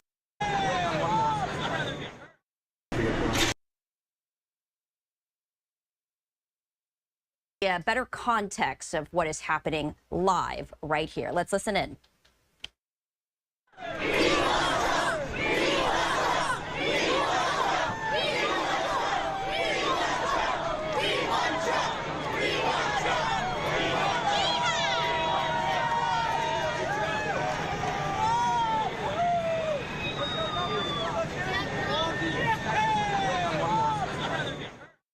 And you can hear the crowd chanting right there outside this McDonald's. What we're going to do is we're going to step away for a 2-minute break here on Live Now from Fox. After that, we're going to bring in David Washington, who is the CEO of Jane Washington political firm, talking more about not just the event that we're seeing here, where Trump is connecting with supporters at a McDonald's in Pennsylvania. We're also, we were showing you earlier Vice President Harris at a church service in Georgia. So we're going to be bringing him in as we are now just 15 days away and some odd hours before Election Day. We'll be right back. Ladies and gentlemen, you've heard, you've seen, this is legendary. Tax cut to the people who didn't need it, drove up the deficit in the process, and now he wants to do it all over again. Back to the 44th. So, if you're talking to somebody, and y'all know somebody who's all like, well, I don't know, I remember Trump, the economy seems, that was pretty good. You remind them, it wasn't good because of anything he did. So that's point number one. Point number two, when it comes to health care, Donald Trump has got one answer. He wants to end the Affordable Care Act. He doesn't even really know what the Affordable Care Act is or how it works. He just knows how I did it. No, that's the truth.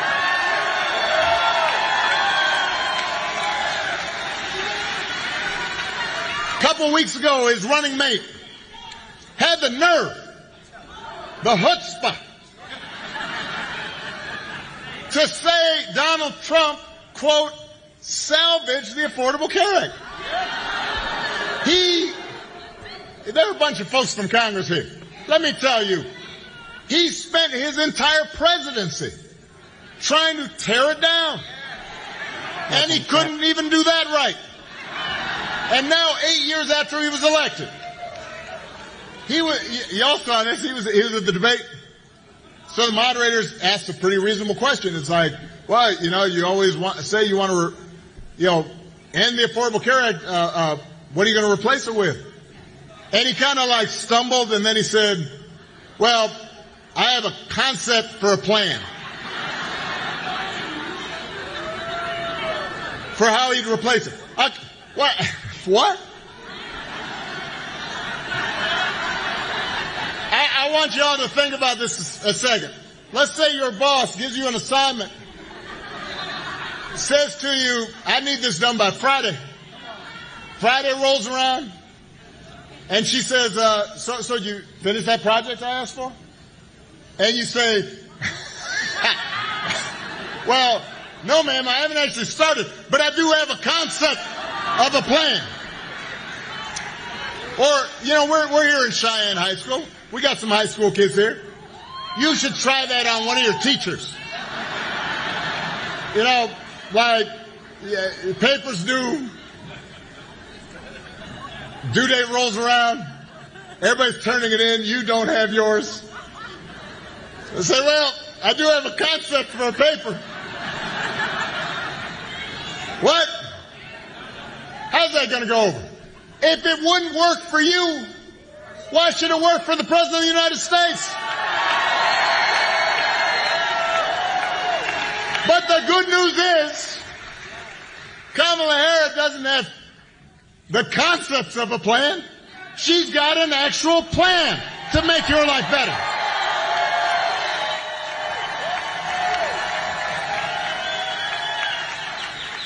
She got a plan to bring down the cost of things like groceries. She'll go after corporations that are jacking up prices, just like she went after big banks and for-profit colleges when she was Attorney General of California.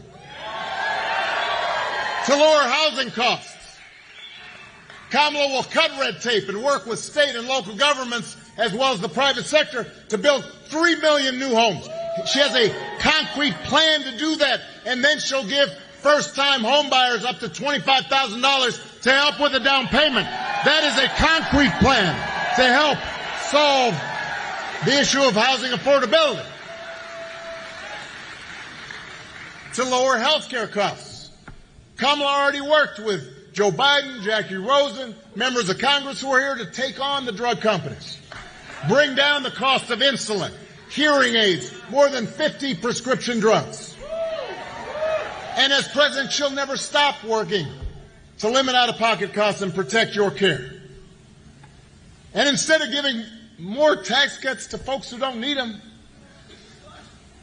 to billionaires, Kamala will give a tax cut to 100 million middle class and working people here in America.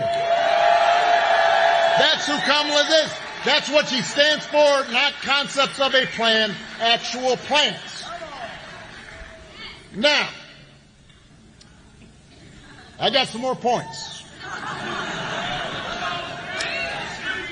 If you challenge Donald Trump or his VP nominee, Vance, if you challenge them on, well, these concepts don't seem to make much sense and nobody really understands them and the economists tell you they're not going to work, if you challenge them, they'll fall back on one answer. It does not matter what it is. Housing, healthcare, education, paying for the bills. One answer. Blame the immigrants. Don't boo. What'd I tell you? He wants you to believe that if you elect him, he will just round up whoever he wants and ship them out and all your problems will be solved. Now, let me tell you something, because I've been working on this for a long time. We have a real issue at the border. We are a nation of laws and a nation of immigrants. We have to make sure the system works the way it's supposed to so that we've got legal immigration, which built our nation, where we've got folks like the DACA folks that I worked on behalf of to make sure that they grew up here, that we give them pathways to citizenship. But we also have to have an orderly border. We have to have it fair. There's nothing, that's the truth. We have to fix some aspects of it that are broken. Sí se puede. But when I hear Donald Trump talk, I keep on, he's very quick to say to Kamala, well, you were vice president 4 years. Dude, you were president for 4 years.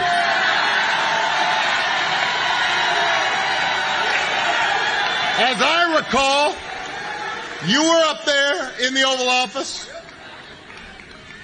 So if rounding up and deporting millions of desperate people, many of them who are women and children, if that's the answer to everything, well, why is it that the number of undocumented immigrants were basically the same when he left office as when he took office? He didn't solve the problem, and I'll tell you why. Because he does not have a real plan. He has a concept of a plan, and it's a mean and ugly plan designed to foster resentment and divide people. You know what would actually bring order to the border? Help fix our immigration system? There was a bipartisan deal just a few months ago. Kamala Harris supported it, even though it was written by one of the most conservative Republicans in Congress. That same bill, Donald Trump purposely told Republicans in Congress, do not vote for it. Not because he thought necessarily that it won't work, but because he wanted to keep the issue to campaign on. He thinks fear-mongering is how he's going to win this election. We do not need a president who will make problems worse just to make his politics better. We need a president who actually cares about solving problems and making your life better, and that's what Kamala Harris will do.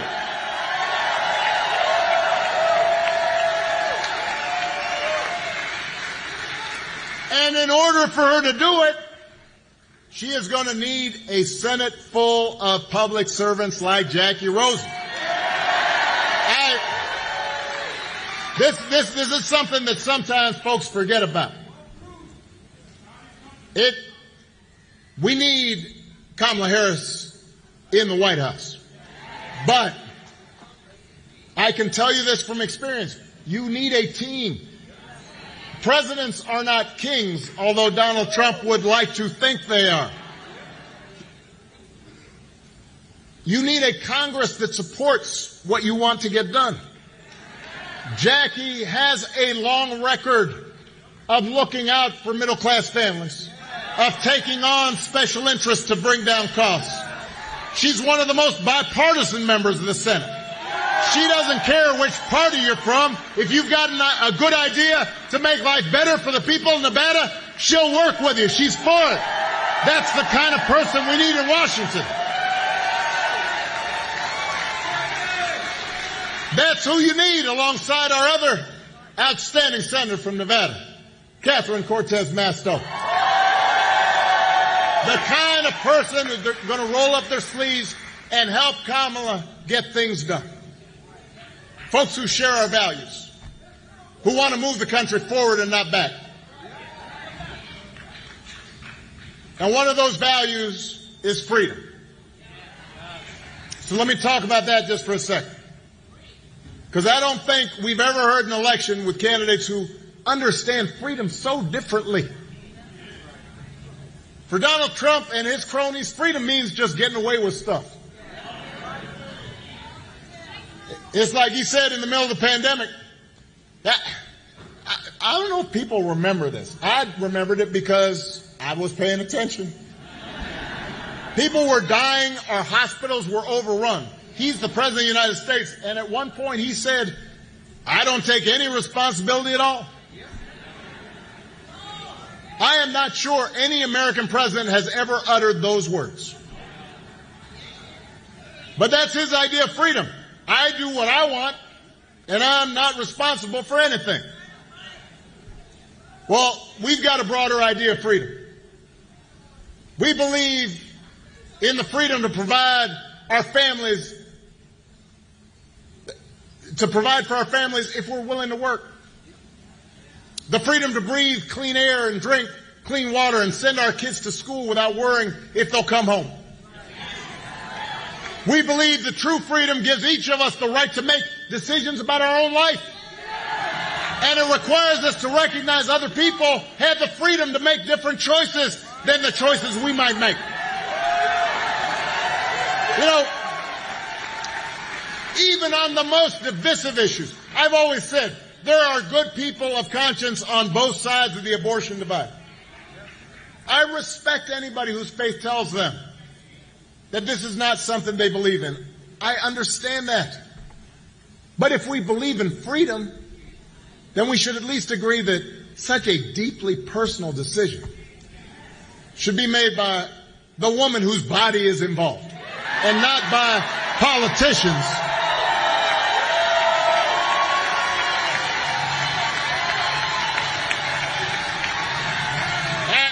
And it's been fascinating to watch Donald Trump because I think he's starting to figure out, well, maybe this isn't a popular issue for me.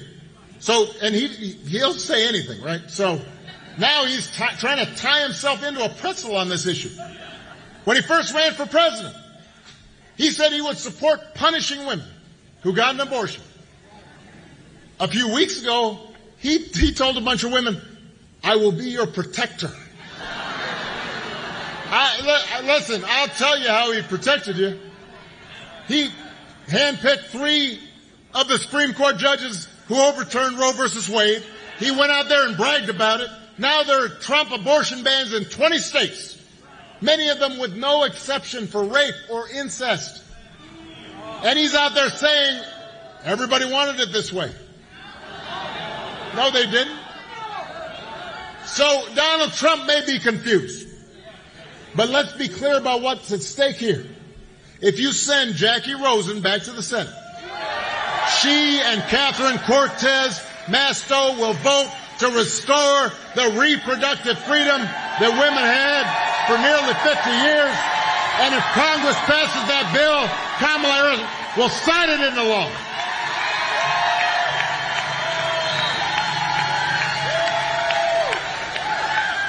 And here in Nevada, you don't have to wait. Because abortion, reproductive freedom is actually on the ballot. You have a chance to vote yes on question 6 for reproductive freedom and keep women, not politicians, in control of their personal medical decisions.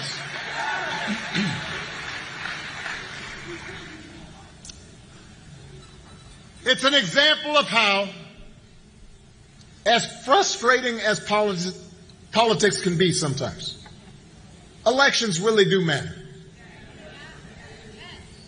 Listen, I understand how, especially in today's climate, politics just seems so mean and nasty, and there's so many lies floating around, and people get on these doom scrolls on TikTok, and it's like, oh man, that's terrible. Oh, that's worse. That's terrible. Oh my God. And so you get frustrated, and it feels like nothing's going to work. But the truth is, when you vote, it matters. It can make your life better, or it can make it worse. Sometimes I talk to folks who don't think it's going to make a difference whether Kamala Harris or Donald Trump wins. Yeah, no, you guys know people like this, right? I mean, they're not bad people. They're just like, politics, it's not going to make any difference in my life. They figure it's not going to have an impact. And I constantly have to remind them, yes, whoever's president, they're not going to end poverty overnight. They're not going to end racism. Right? You're not suddenly going to not have to go to your job and listen to your boss. Things are not going to suddenly be perfect. But you know what? It makes a difference. When I passed the Affordable Care Act, almost 50 million people got health care that they didn't have before. That made a difference in their lives. More than 50 million people with pre-existing conditions can no longer be denied coverage or charged more. It made a difference to them.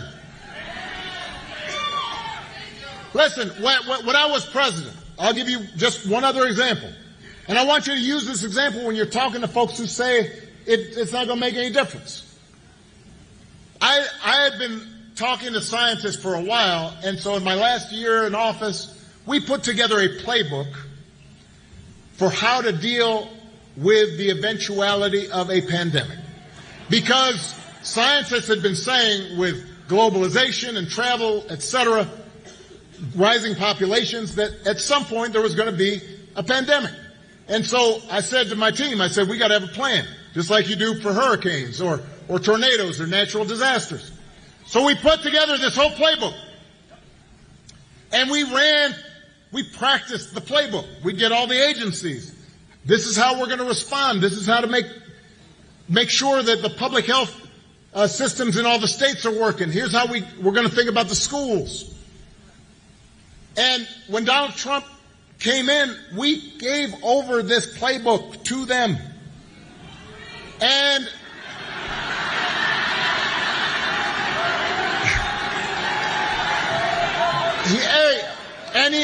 but the point is, he ignored it. And 3 years later, a pandemic hits. Now, I want to really be fair on this, but I want everybody to pay attention. No matter who was president at the time, this was going to be a problem. This was a generational pandemic. People were going to get sick. People were going to die. We didn't have a vaccine right away. Businesses were going to have to shut down for a while. Travel was going to be restricted.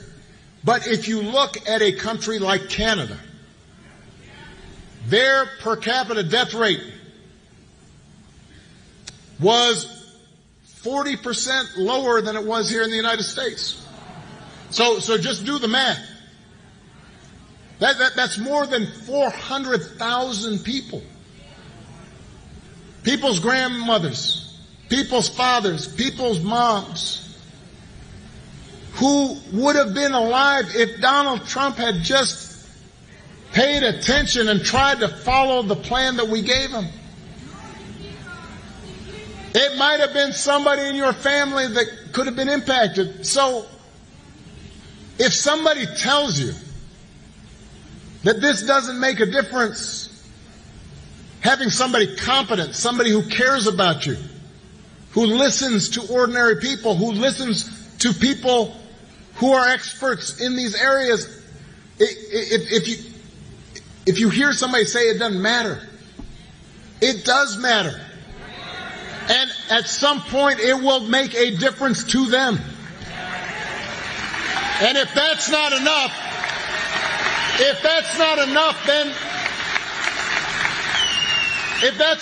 then remind them that, you know what, this election's also about more than policies, it's about values. And it is about character.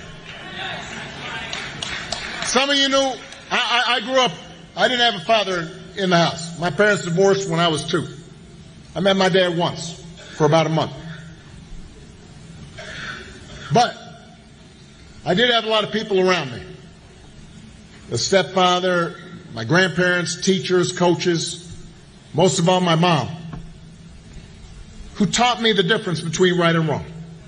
Showed me what it meant to have integrity, to be honest, to be responsible, to work hard, to treat other people the way I wanted to be treated. And most of you grew up the same way. And I'll tell you the truth. You know, when I was a teenager, young adult, I didn't always live up to those values. I made mistakes, but I tried to learn from them. And as I got older, I continued to benefit from people who reinforced those values. Obviously, my wife, Michelle, but also friends and neighbors and coworkers. And I'll give you an example. Being here in Vegas makes me think about my friend Harry Reid, who was the president of the Senate for a long time. And he was a proud Democrat. He didn't shy away from bare-knuckle politics. Right, one day a staffer handed him a draft of remarks in which he referred to himself as a former boxer, and he was editing it and he crossed out former. He was a tough guy. He was 70 years old at the time, but he refused to see politics as just this battle between good and evil. He'd work with Republicans. He'd work with people who didn't agree with him. He understood we're all a bundle of contradictions. We all got flaws, but despite our individual differences, it's our collective humanity, what we have in common, that makes a difference. That's what makes a country great. The point is, he had values, he had character. One of the most disturbing things about this election, about Trump's rise in politics, we seem to have set aside the values that so many of us were taught. A few weeks ago, one of the deadliest hurricanes in American history. President Biden, Vice President Harris, they're down meeting with local officials, comforting families, making sure aid is in place. Donald Trump and his running mate made up stories about the Biden administration withholding aid, giving it to undocumented immigrants, not giving it to Republicans, just making this stuff up. Even Republicans on the ground, even MAGA Republicans on the ground, said it wasn't true. So my question is, when did that become okay? How can it be okay? It doesn't matter where you stand on the issues. Doesn't matter what your party is. That kind of behavior is not okay. If your coworkers acted like that, they wouldn't be your coworkers very long. If you had a family member like that, you might still love them, but you wouldn't put them in charge of nothing. And yet, when Donald Trump repeatedly lies or cheats or shows utter disregard for our Constitution or just insults people, when he calls service members who died in battle losers, or fellow citizens vermin, or the enemy within, people make excuses for it. They say, well, he's not serious. He's not. Everything a president says is serious. Everything that somebody who's aspiring to office is listened to. And people make excuses for it. They think, well, it's funny, or it's okay as long as our side wins. And I've noticed this especially among some men who seem to think Trump's behavior of bullying people or putting them down is somehow macho sign of strength. I'm telling you, that's not what real strength is. Never has been. Real strength's working hard. Real strength's carrying a heavy load without complaining. Real strength is about taking responsibility for your actions. Real strength is telling the truth even when it's inconvenient. Real strength is about helping those who have less or need some help. Standing up for those who can't always stand up for themselves. That's what we should want in our sons and our daughters. That's what I want to see in the President of the United States. And the good news is, you have candidates to vote for in this election that have demonstrated that kind of character, who know what real strength looks like, who will set a good example and do the right thing and leave this country better for it. Nevada, that's the choice in this election. It's not just policies on the ballot. It's about who we are and what we stand for.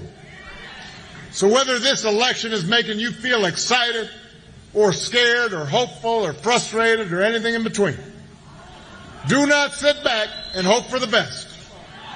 Get off your couch and vote. Put down your phone and vote.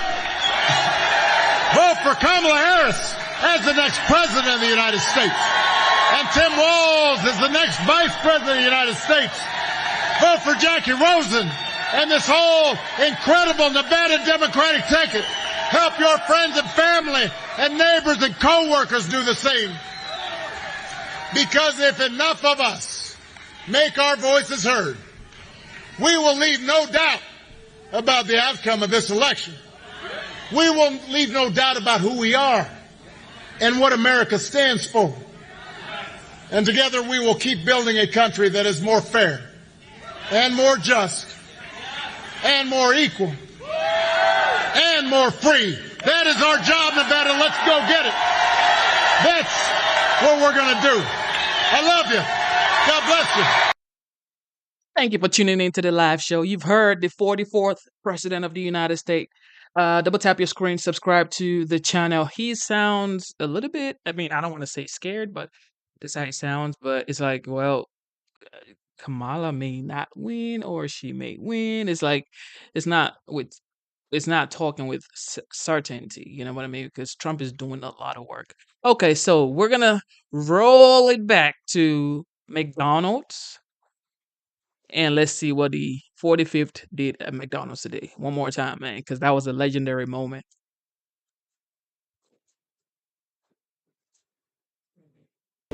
Well, I'm looking for a job, and I've always wanted to work at McDonald's, but I never did.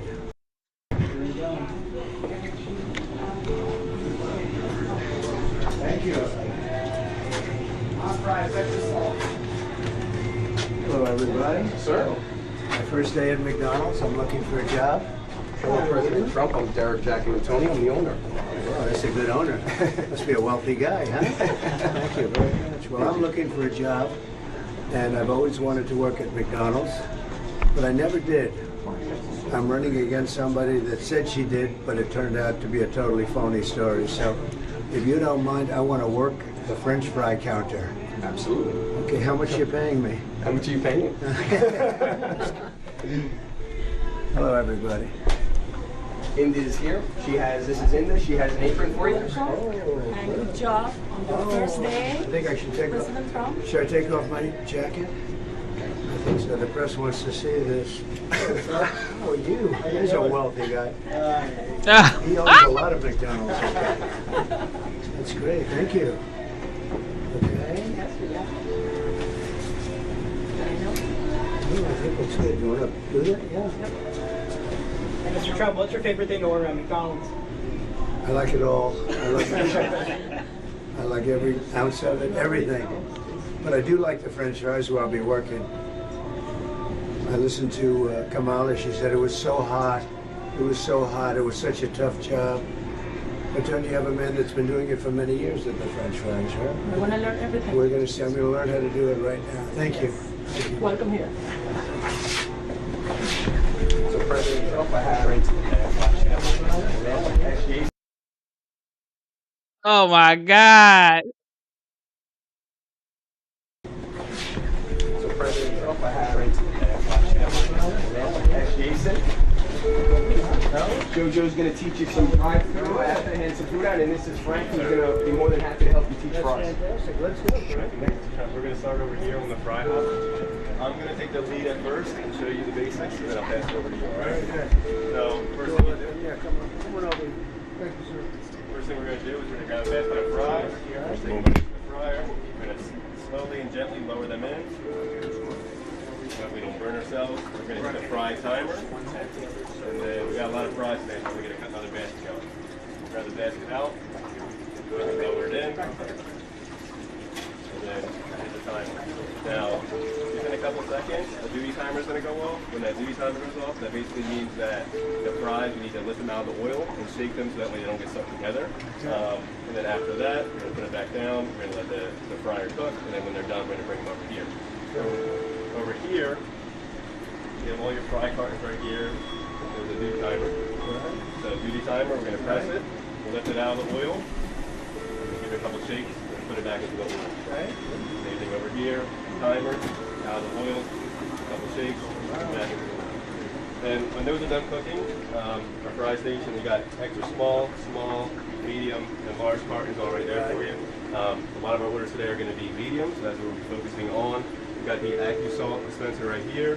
So we're going to dump that on there. The way that this works, it is already measured for you on the salt. So all you got to do is turn it over, let it dispense, and that's that. Yep. That's really rad. That's pretty good, huh? Yeah. How long have you done this? 8 years. And you're very good at it, right? I appreciate that. Thank you. And then also one other thing, we're going to make sure we separate the fries when we put them into the fry station. So we don't want to mix old fries with new fries. We want to keep them all fresh and ready to go for the customers. I can show you real quick, just for the carton. When you're opening these cartons, you're going to push on the side, push that bottom part up, and then that's that. And then we're going to hold them like this. I've had many of those. There you go. I probably had more than you. Probably, yeah. Which is pretty sad when you get right there. You don't want to squeeze too hard because then you're going to be kind of packing the fries in. We're going to make sure the fries. You put them in through that, right? Yep, exactly. So we grab our fry scoop and we'll put them in there. That'll be that. Also, when the fries come up, we're going to give them a swirl, make sure they're all evenly salted and everything like that, and then we'll put them on the fry ribbon, ready to go for the orders. What do you sell? Mostly medium size? Exactly. What percentage of that? That's going to be their question. What percentage of medium fries? Yeah, I don't But know. mostly. Yeah, I think each definitely. location is a little different. Yeah. Medium, yeah, That's good stuff. And then once these come up, I'll salt them. I'll make a couple for us, and then I'll pass it over to you, and I'll kind of stand by and just make sure that it's flowing straight. Very good. And we'll probably drop it once it's your turn. We'll probably drop another basket, and then I'll take care of these. You'll take care of your basket. Good job, isn't it? Not bad, right? Yeah, very good job. You have a nice owner? Be careful, he's right there. Great owner, yeah. Be careful. 8 years, that's the end of that.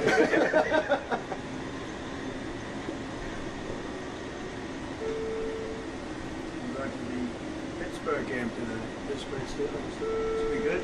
Yeah, should be a good game. Should be a good game. Should be a very good game. So how long did they stay in here? Probably 3 minutes.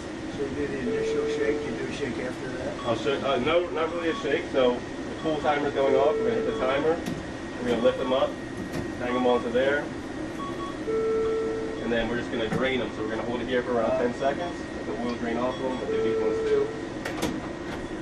Put them up, drain them. Roughly 10 seconds. And then we're done. We're gonna lift this, 2 hands, over, drop it in. And then we can put all of our old baskets right over here, ready to be refilled for the next time. Same thing. 2 hands, drop it in. Fry baskets over And here. you always keep them separate? Yeah, exactly. Don't want to mix old and new.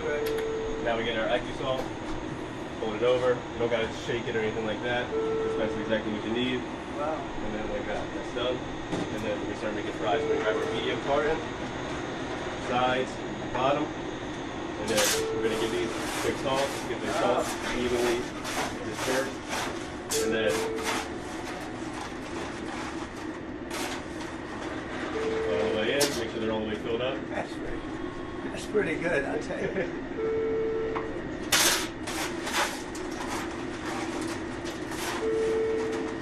Are we allowed to give any to the fake news? Hey, by the way, did you see the crowds out there? For the fake news. They've never seen crowds like that. Take you a long time to beat them, wouldn't it? That's a lot of people. What do you think, Doug? Gotta say, gotta report back. There's something going on. Something's happening, Margot. That's not normal. So you want to give it a try? I do. You can step it over here. Grab it. We're going to grab the basket 2 hands. And then you can go right into here on the left. Yep, slowly, right here. Slowly, gently lowered into the oil. Don't want to burn yourself. Up, down. Touch. There you go. And then we're going to hit our fry timer right here. That one's going good. Now we can drop another one too. So we'll grab one more basket, 2 hands. 2 hands? Yep. We're going to put it right here. Okay. Lower it slowly into the oil. Don't want to burn. And then we're just going to hit our fry timer right here. Right there. Yep. Now we're waiting for that duty timer. So now when that duty timer comes up, again, hit the timer, take it out the oil slowly, give it a little shake so that we don't get stuck together, and then lower it back into the oil. So we'll probably, this one will probably go off before anybody else. Yep, there we go. Yep, you're good. You got it. So now lift it out of the oil. 2 hands. Sir, can you slide over? Shake, and then slowly back into the oil. That's good. Good job, good job. And then we got another one going off. So give me time right here with that button. Good. And then out the oil. Shake. And back into the oil. Very nice. And then our last one is going to go off. And we'll give that a few seconds. I'm going to make a few more fries. That's good. Yeah, let's make some more. Got about 10,000 people out there. That's a big crowd, huh? Mr. Trump, why did you feel it was important to come here today? I love McDonald's. I love jobs. I like to see good jobs. And I think it's inappropriate when somebody puts down all over the place that she worked at McDonald's. It was a big part of her resume that she worked at McDonald's, how tough a job it was. She specifically worked at the French fry, where they make the French fries, and she talked about the heat. It was so tough. She never worked at McDonald's. McDonald's just confirmed that again, by the way. She never worked at McDonald's. In other words, she's lying, Kamala. It's a great setup, huh? So what's the second handle for a lefty? Exactly, yeah. And that's, so you have lefties that are ahead of that. Exactly, yes. And then also sometimes when you have no salt fries, you got your right hand, you can grab the hand on the left. Yeah. We're going through there. That's when you're busy, huh? Exactly, yeah. So this one's about to be done. Okay. 20 seconds on that one. And that one's up. We're gonna, once it starts beeping, we'll say full. We're gonna hit the full timer. Okay. We're gonna lift it out of the oil. We're gonna hook it onto here. Right. Lift the handle up to let it drain. Give like 10 seconds. Once it's done draining, we're gonna bring it over to the left side. Put it into there. Salt. And then take them up. Can they have some? Looks good, huh? These are definitely fresh. The good thing, they're definitely fresh. This is just legendary, guys. And then Here we go. Here we go. Here we go. Here we go. now you don't gotta shake it. Just hook it Oh. And then we're gonna bring this handle up toward the sky. So that way the Get rid of the oil? Yep, bring it right up. And then that's good. We're gonna bring them over directly to this one. Alright. Fresh. Fresh fry. Very good. Fresh. Grab one while it's really hot. See if you can touch that sucker. I don't think so. Then we're gonna bring that basket far right, all the way over to the right, and hang it right up there.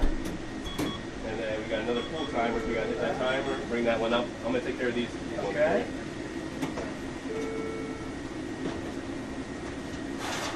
Oh my God, bro. Right there. Oh my goodness.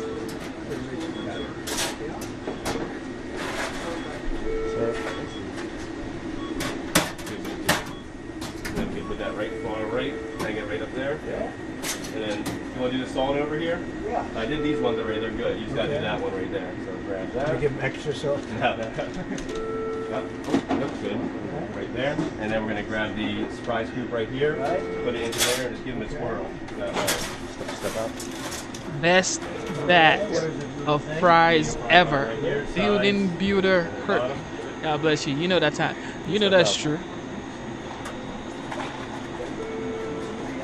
Never even touch it, huh? Exactly. Wow, that's pretty good. And then you're going to put it right up here on this fryer. Okay, sure. Can I give it to these guys here? Thank you. Want to do another one? Yeah. So again, we're going to sides, bottom, Alright. and then we're going to hold it like this, so that way we don't squish the fry. Okay, got it. Exactly, and then grab your fry scoop.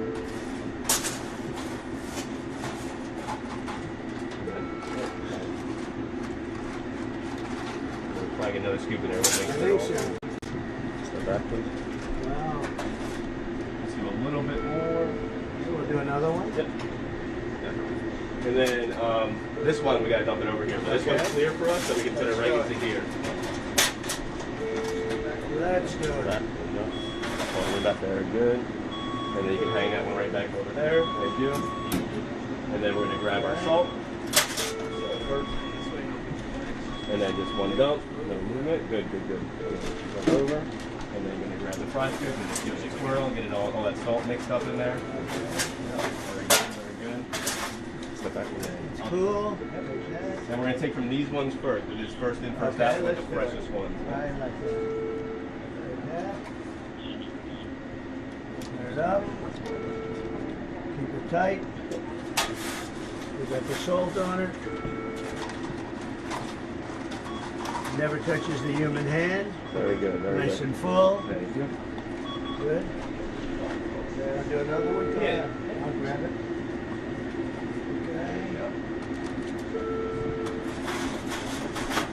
Okay. Never touched by a human hand. Nice and clean. Fresh fries.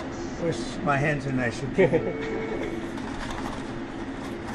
This guy's a good instructor. I appreciate it. Wow. I'm going to give a really big one so that, look at that, they're just pouring out of there. How good is that, Margot? Here, Margot, have them. She's been with me a long time. She's the only one can afford to have them. Now, do you want to keep going with the fries, or do you want to? No, I think it's good. I think it's good. Now, how about we bag them now? Exactly. Okay. I'm going to go back to JoJo. JoJo's going to help you with the bag. JoJo, you're an expert at this, huh? Let's go. Thank Okay, you. President Trump. So for our first order that's going out the window, we're going to need 3 medium fries. So would you like to put the medium fries in the bag? I think so, yeah. So we'll do that. Great. So we're going to start Because from you know this who's side. taking these, right? Mine. Do they ever ask for more salt? Sometimes. Supposing we want some extra salt, can we just go like that? We will give them salt packets. Watch this, sucker. I love salt. Wait a minute, I spilled some. I'm very superstitious. Now it's over the left shoulder. Now I'm okay. Let's go. All right. Yep. So we're going to start from this side. Yeah, okay? fine. Yeah, this is still good. Put them in standing up, right? Correct. JoJo, you're an expert at this, huh? Yes. How long have you done this? How long have you been here? I've been working with McDonald's 10 plus. 10 plus. Wow. All different jobs? She doing a good job? Does an excellent job. She better, right? Does an excellent job. She's beautiful. Let's go. All right.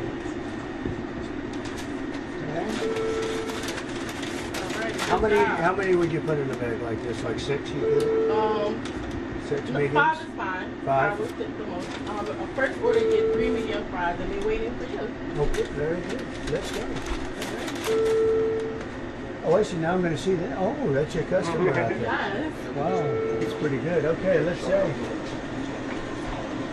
Do you believe this? Look at this guy. He's a MAGA guy all the way. Okay, so for his first order, yep.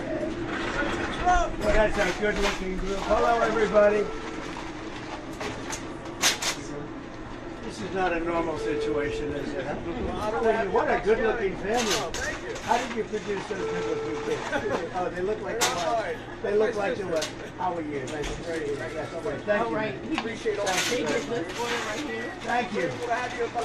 And there'll be no charge. Trump is paying for it. Is that okay? 2024. Oh, you're going to some extra stuff. Oh, okay, great. This is all on Trump. Oh, hold on. I'm allowed to do that, right? Yeah. Let's check and make sure it's everything you said it would be. It better be. It's going to be the best yet. I made it myself. You're the man. Make America That's great. their order. Thank you, man. Thank you. Thank you. Have a good time. Have a good time. That's great, isn't it? How cute is it? Car. The next car? Yes, they get both bags. You like them both at the same time? Yes, that is right. Hello, how are you? You're a good-looking guy. I love you. Give me a thank you very much. Thank you very much. I will. I promise. Thank you very much. That's on me. Okay? Have a good time. Thank you very much. I'll see you at the White House. Thank you. Thank you very much. Hello, fellas. Come on. We have another order coming in. And this is their That's order. thousands of people. Hello. How are you? What a beautiful woman. Look at a beautiful child. It's like the perfect looking person. That's good. That's good. Compliments. Thank you. Thank you. Hi, Mom. Good luck to Look you. at Mom over there. Thank you very much. Thank you, darling. You have a great mom? Good or great? That's right. You knew what to say. Thank you very much. Thank you, darling. Wow. So nice. All right, you're doing a good job. Okay, these are nice people we're meeting, huh? Yes, and this is, so your hand won't be too heavy. Hey, look at this guy. I'm not going to mess with him, huh? How you doing, You sir? look fantastic. Hello. My new baby boy. How are you? Your new baby. How are you? Doing great. Kids, how are you? So this is compliments of me, okay? All right. You go have a good time. Don't eat too much, right? Have a great day. Thank you, man. You take care. Thank you, honey. Have a good time. Thank you. It's cute. This is fun. I could do this all day. I wouldn't mind this job. I like this job. I think I might come back and do it again. Thank you. Look at that. Look at that. How are you? Thank you, Mr. President. Nice to see you. You made it possible for ordinary people like us to meet you. You're not ordinary. I mean, thank you so much You for are not everything you ordinary. do. I can see. We pray for you, and you are the type of person we want to be the president. Thank you very much. Thank you so much. So nice. Thank you very much. Yeah, I took a bullet. That's right. Thank you, Mr. President. When you think about it, I guess that's right. Thank you very much. Beautiful One wife. picture? Yes, go ahead. Go ahead. Thank you so much. Thank you Have very a good much. day. God bless you. Great honor. Have fun. Okay, And then, President Trump, this will be your next order and the next order. Both of them? Got you.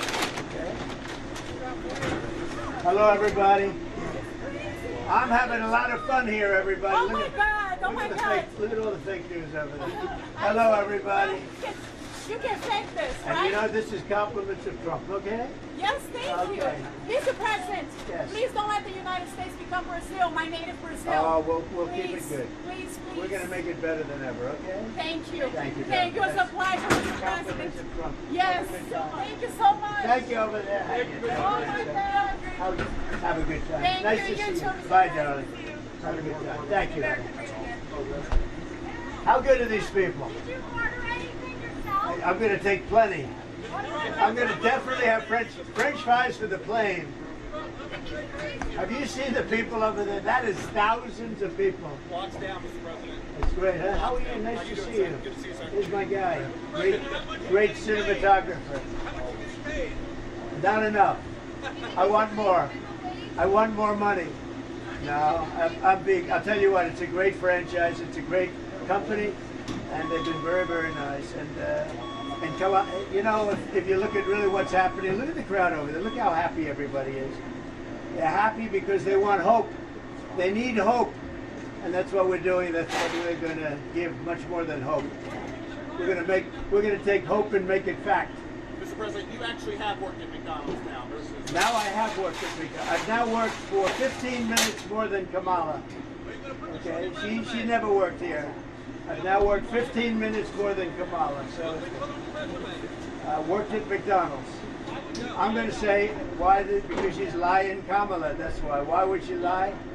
She shouldn't lie about it. McDonald's confirmed 4 times now she never worked. She never worked here. But let's not talk about that. It's an amazing business. It's an amazing country. And we're going to make America greater than ever before. We're going to do it. And it's companies like this. Look at the enthusiasm. I mean, that's thousands of people over there. They go miles back.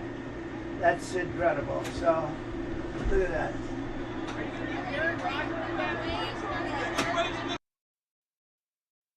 This man is just legendary. Him going to McDonald's, making fries, serving people, that is just hope for the American people. Like, you know, the normal, ordinary person that actually clocks in at McDonald's, do 7-hour shift, or, you know, however long you have to work, you know, for a long time. Obviously, he's not working for that longer shift, but just him being there, serving, making the fries, having a conversation with people, doing the drive-through, serving, that is hope.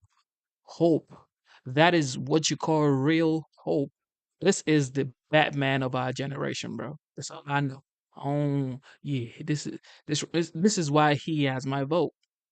This is why he has my vote. And of course, you know, his performance from 2016 to 2020, his performance was just epic. Even the left says economically his record was just flawless. We'll be at the Pittsburgh game tonight, and we look forward to it, and it should be a good game. And yeah, good team. They have a great coach, Pittsburgh, great coach. And we'll see how it is. It'll be interesting.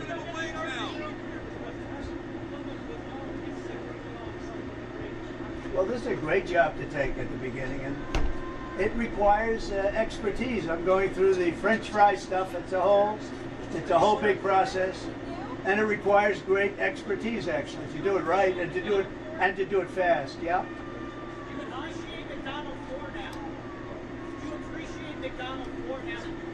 Well, I do appreciate it. Maybe a little bit more. Yeah, you take it for granted. You say, give me French fries. I'll never forget this experience, okay? Now I know how to do it. It's very good. But you know what? It's beautiful. It's clean. It's really nice. You never touch them. I always figured somebody stuffs them in with their hand, and I don't like that. And they don't do it that way. You never touch them. It's really great. So I want to thank you all for coming out. And we're going to see you soon. We'll see you at the next stop. And then we'll see you later on at the game. I love Pennsylvania. I went to school at the Wharton School at Penn, so I love Pennsylvania. Always have. President, are you going to the Trump store? It's around the corner. It's about 2 miles down. They have a Trump store. Yes, sir. I'd love to go. I don't know if Secret Service could work it out. I'd go there. How about that? Could we do it? Can we go to the Trump store? They have a Trump store. I don't know. People open up Trump stores all over the country, and they're beautiful. It's 2 blocks down, they say. Check it out. 10, 15 minutes. Take a look, sir. I'd do it in 2 seconds. They have Trump stores all over the place. I get nothing out of it. You know what I get? The presidency out of it. That's all I get. Anyway, I love these people. They open up the Trump store. They do great. And that makes me feel good. Thank you all. We're going to take a look at the Trump store. If Secret Service can do it, I'm doing it. I like the idea. We have plenty of time. What's your takeout order? I don't know. What do you want? Do you want something while you're there? French fries. I'll tell you what, how about if we gave you some French fries, all right? There you go. That's sort of a bribe, but I think a bribe for $1 is okay, right? I'm going to get you some French fries. Somebody come up here and take them. Let's get them some French fries, okay? These for the fake news. These guys don't get any. They're nice and warm and comfortable, right? All right, good. Give me a couple more on that. Oh, you're very stingy with the product. Look at that. She's a good worker. You want to have... That's the kind of people you want to have work. She gave them 1 French fry for 30 reporters outside. Would you like 2 in a bag? 2 in a bag, yeah. Okay. 2 in a bag. Thank you.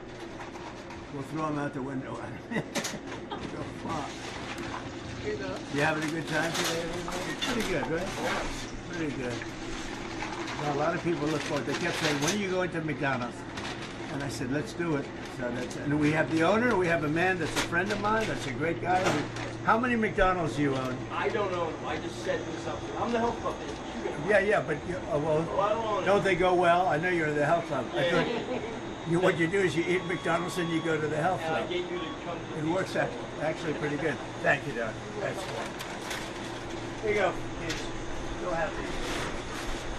There's plenty of them in there for you, okay? All right, thanks. You want to move them back? Yeah, you'll love it. Here, Sure. Here you go. What do you think this will move the needle for you in Pennsylvania? I don't know. I'm doing very well. We're leading by quite a bit. She has no fracking. She's never. She's going to have no fracking. That's going to cost Pennsylvania 500,000 jobs, and the revenue's untold. How do you connect with us voters? I think just by being myself. I want to be myself. All I want to do is be myself. They know what they have. We had the best economy ever. We had the strongest borders ever.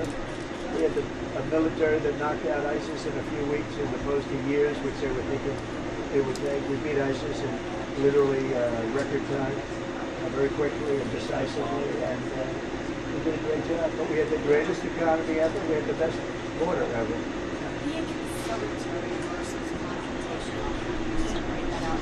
Well, I always like to be conciliatory, but sometimes confrontation is important. And as an example, when you negotiate with other countries, and they've been ripping you off for years, because our country's been ripped off for years and years with other countries and by other countries, even our friends. And we've changed a lot of those trade deals, and we're going to change the rest, and we're going to bring jobs back to our country. Either way, will you accept the results of the election? Yeah, sure. If it's a fair election, always. I would always accept it if it's a fair election. We're leading in all the polls now. We're leading in every swing state, and we're doing well. And it's no, I don't think so. I don't think so. In fact, this had an RCP said we're 93.2% chance of winning. I think that's pretty good. So we'll see. We'll see. Those are pretty good odds. I like that. I'll take that right now. Right? So thank you very much. Hi. Who are you with? I'm Eva. I'm with CBS Philadelphia. CBS. Are they the ones that did 60 Minutes? Yes. Are they the ones that changed your answer to make it positive? I'm not with the network. I'm with It's the same thing. So, well, we are the same thing, but when some people say that Harris might be more unified, where do unifying. I think she's the most divisive person I've ever seen.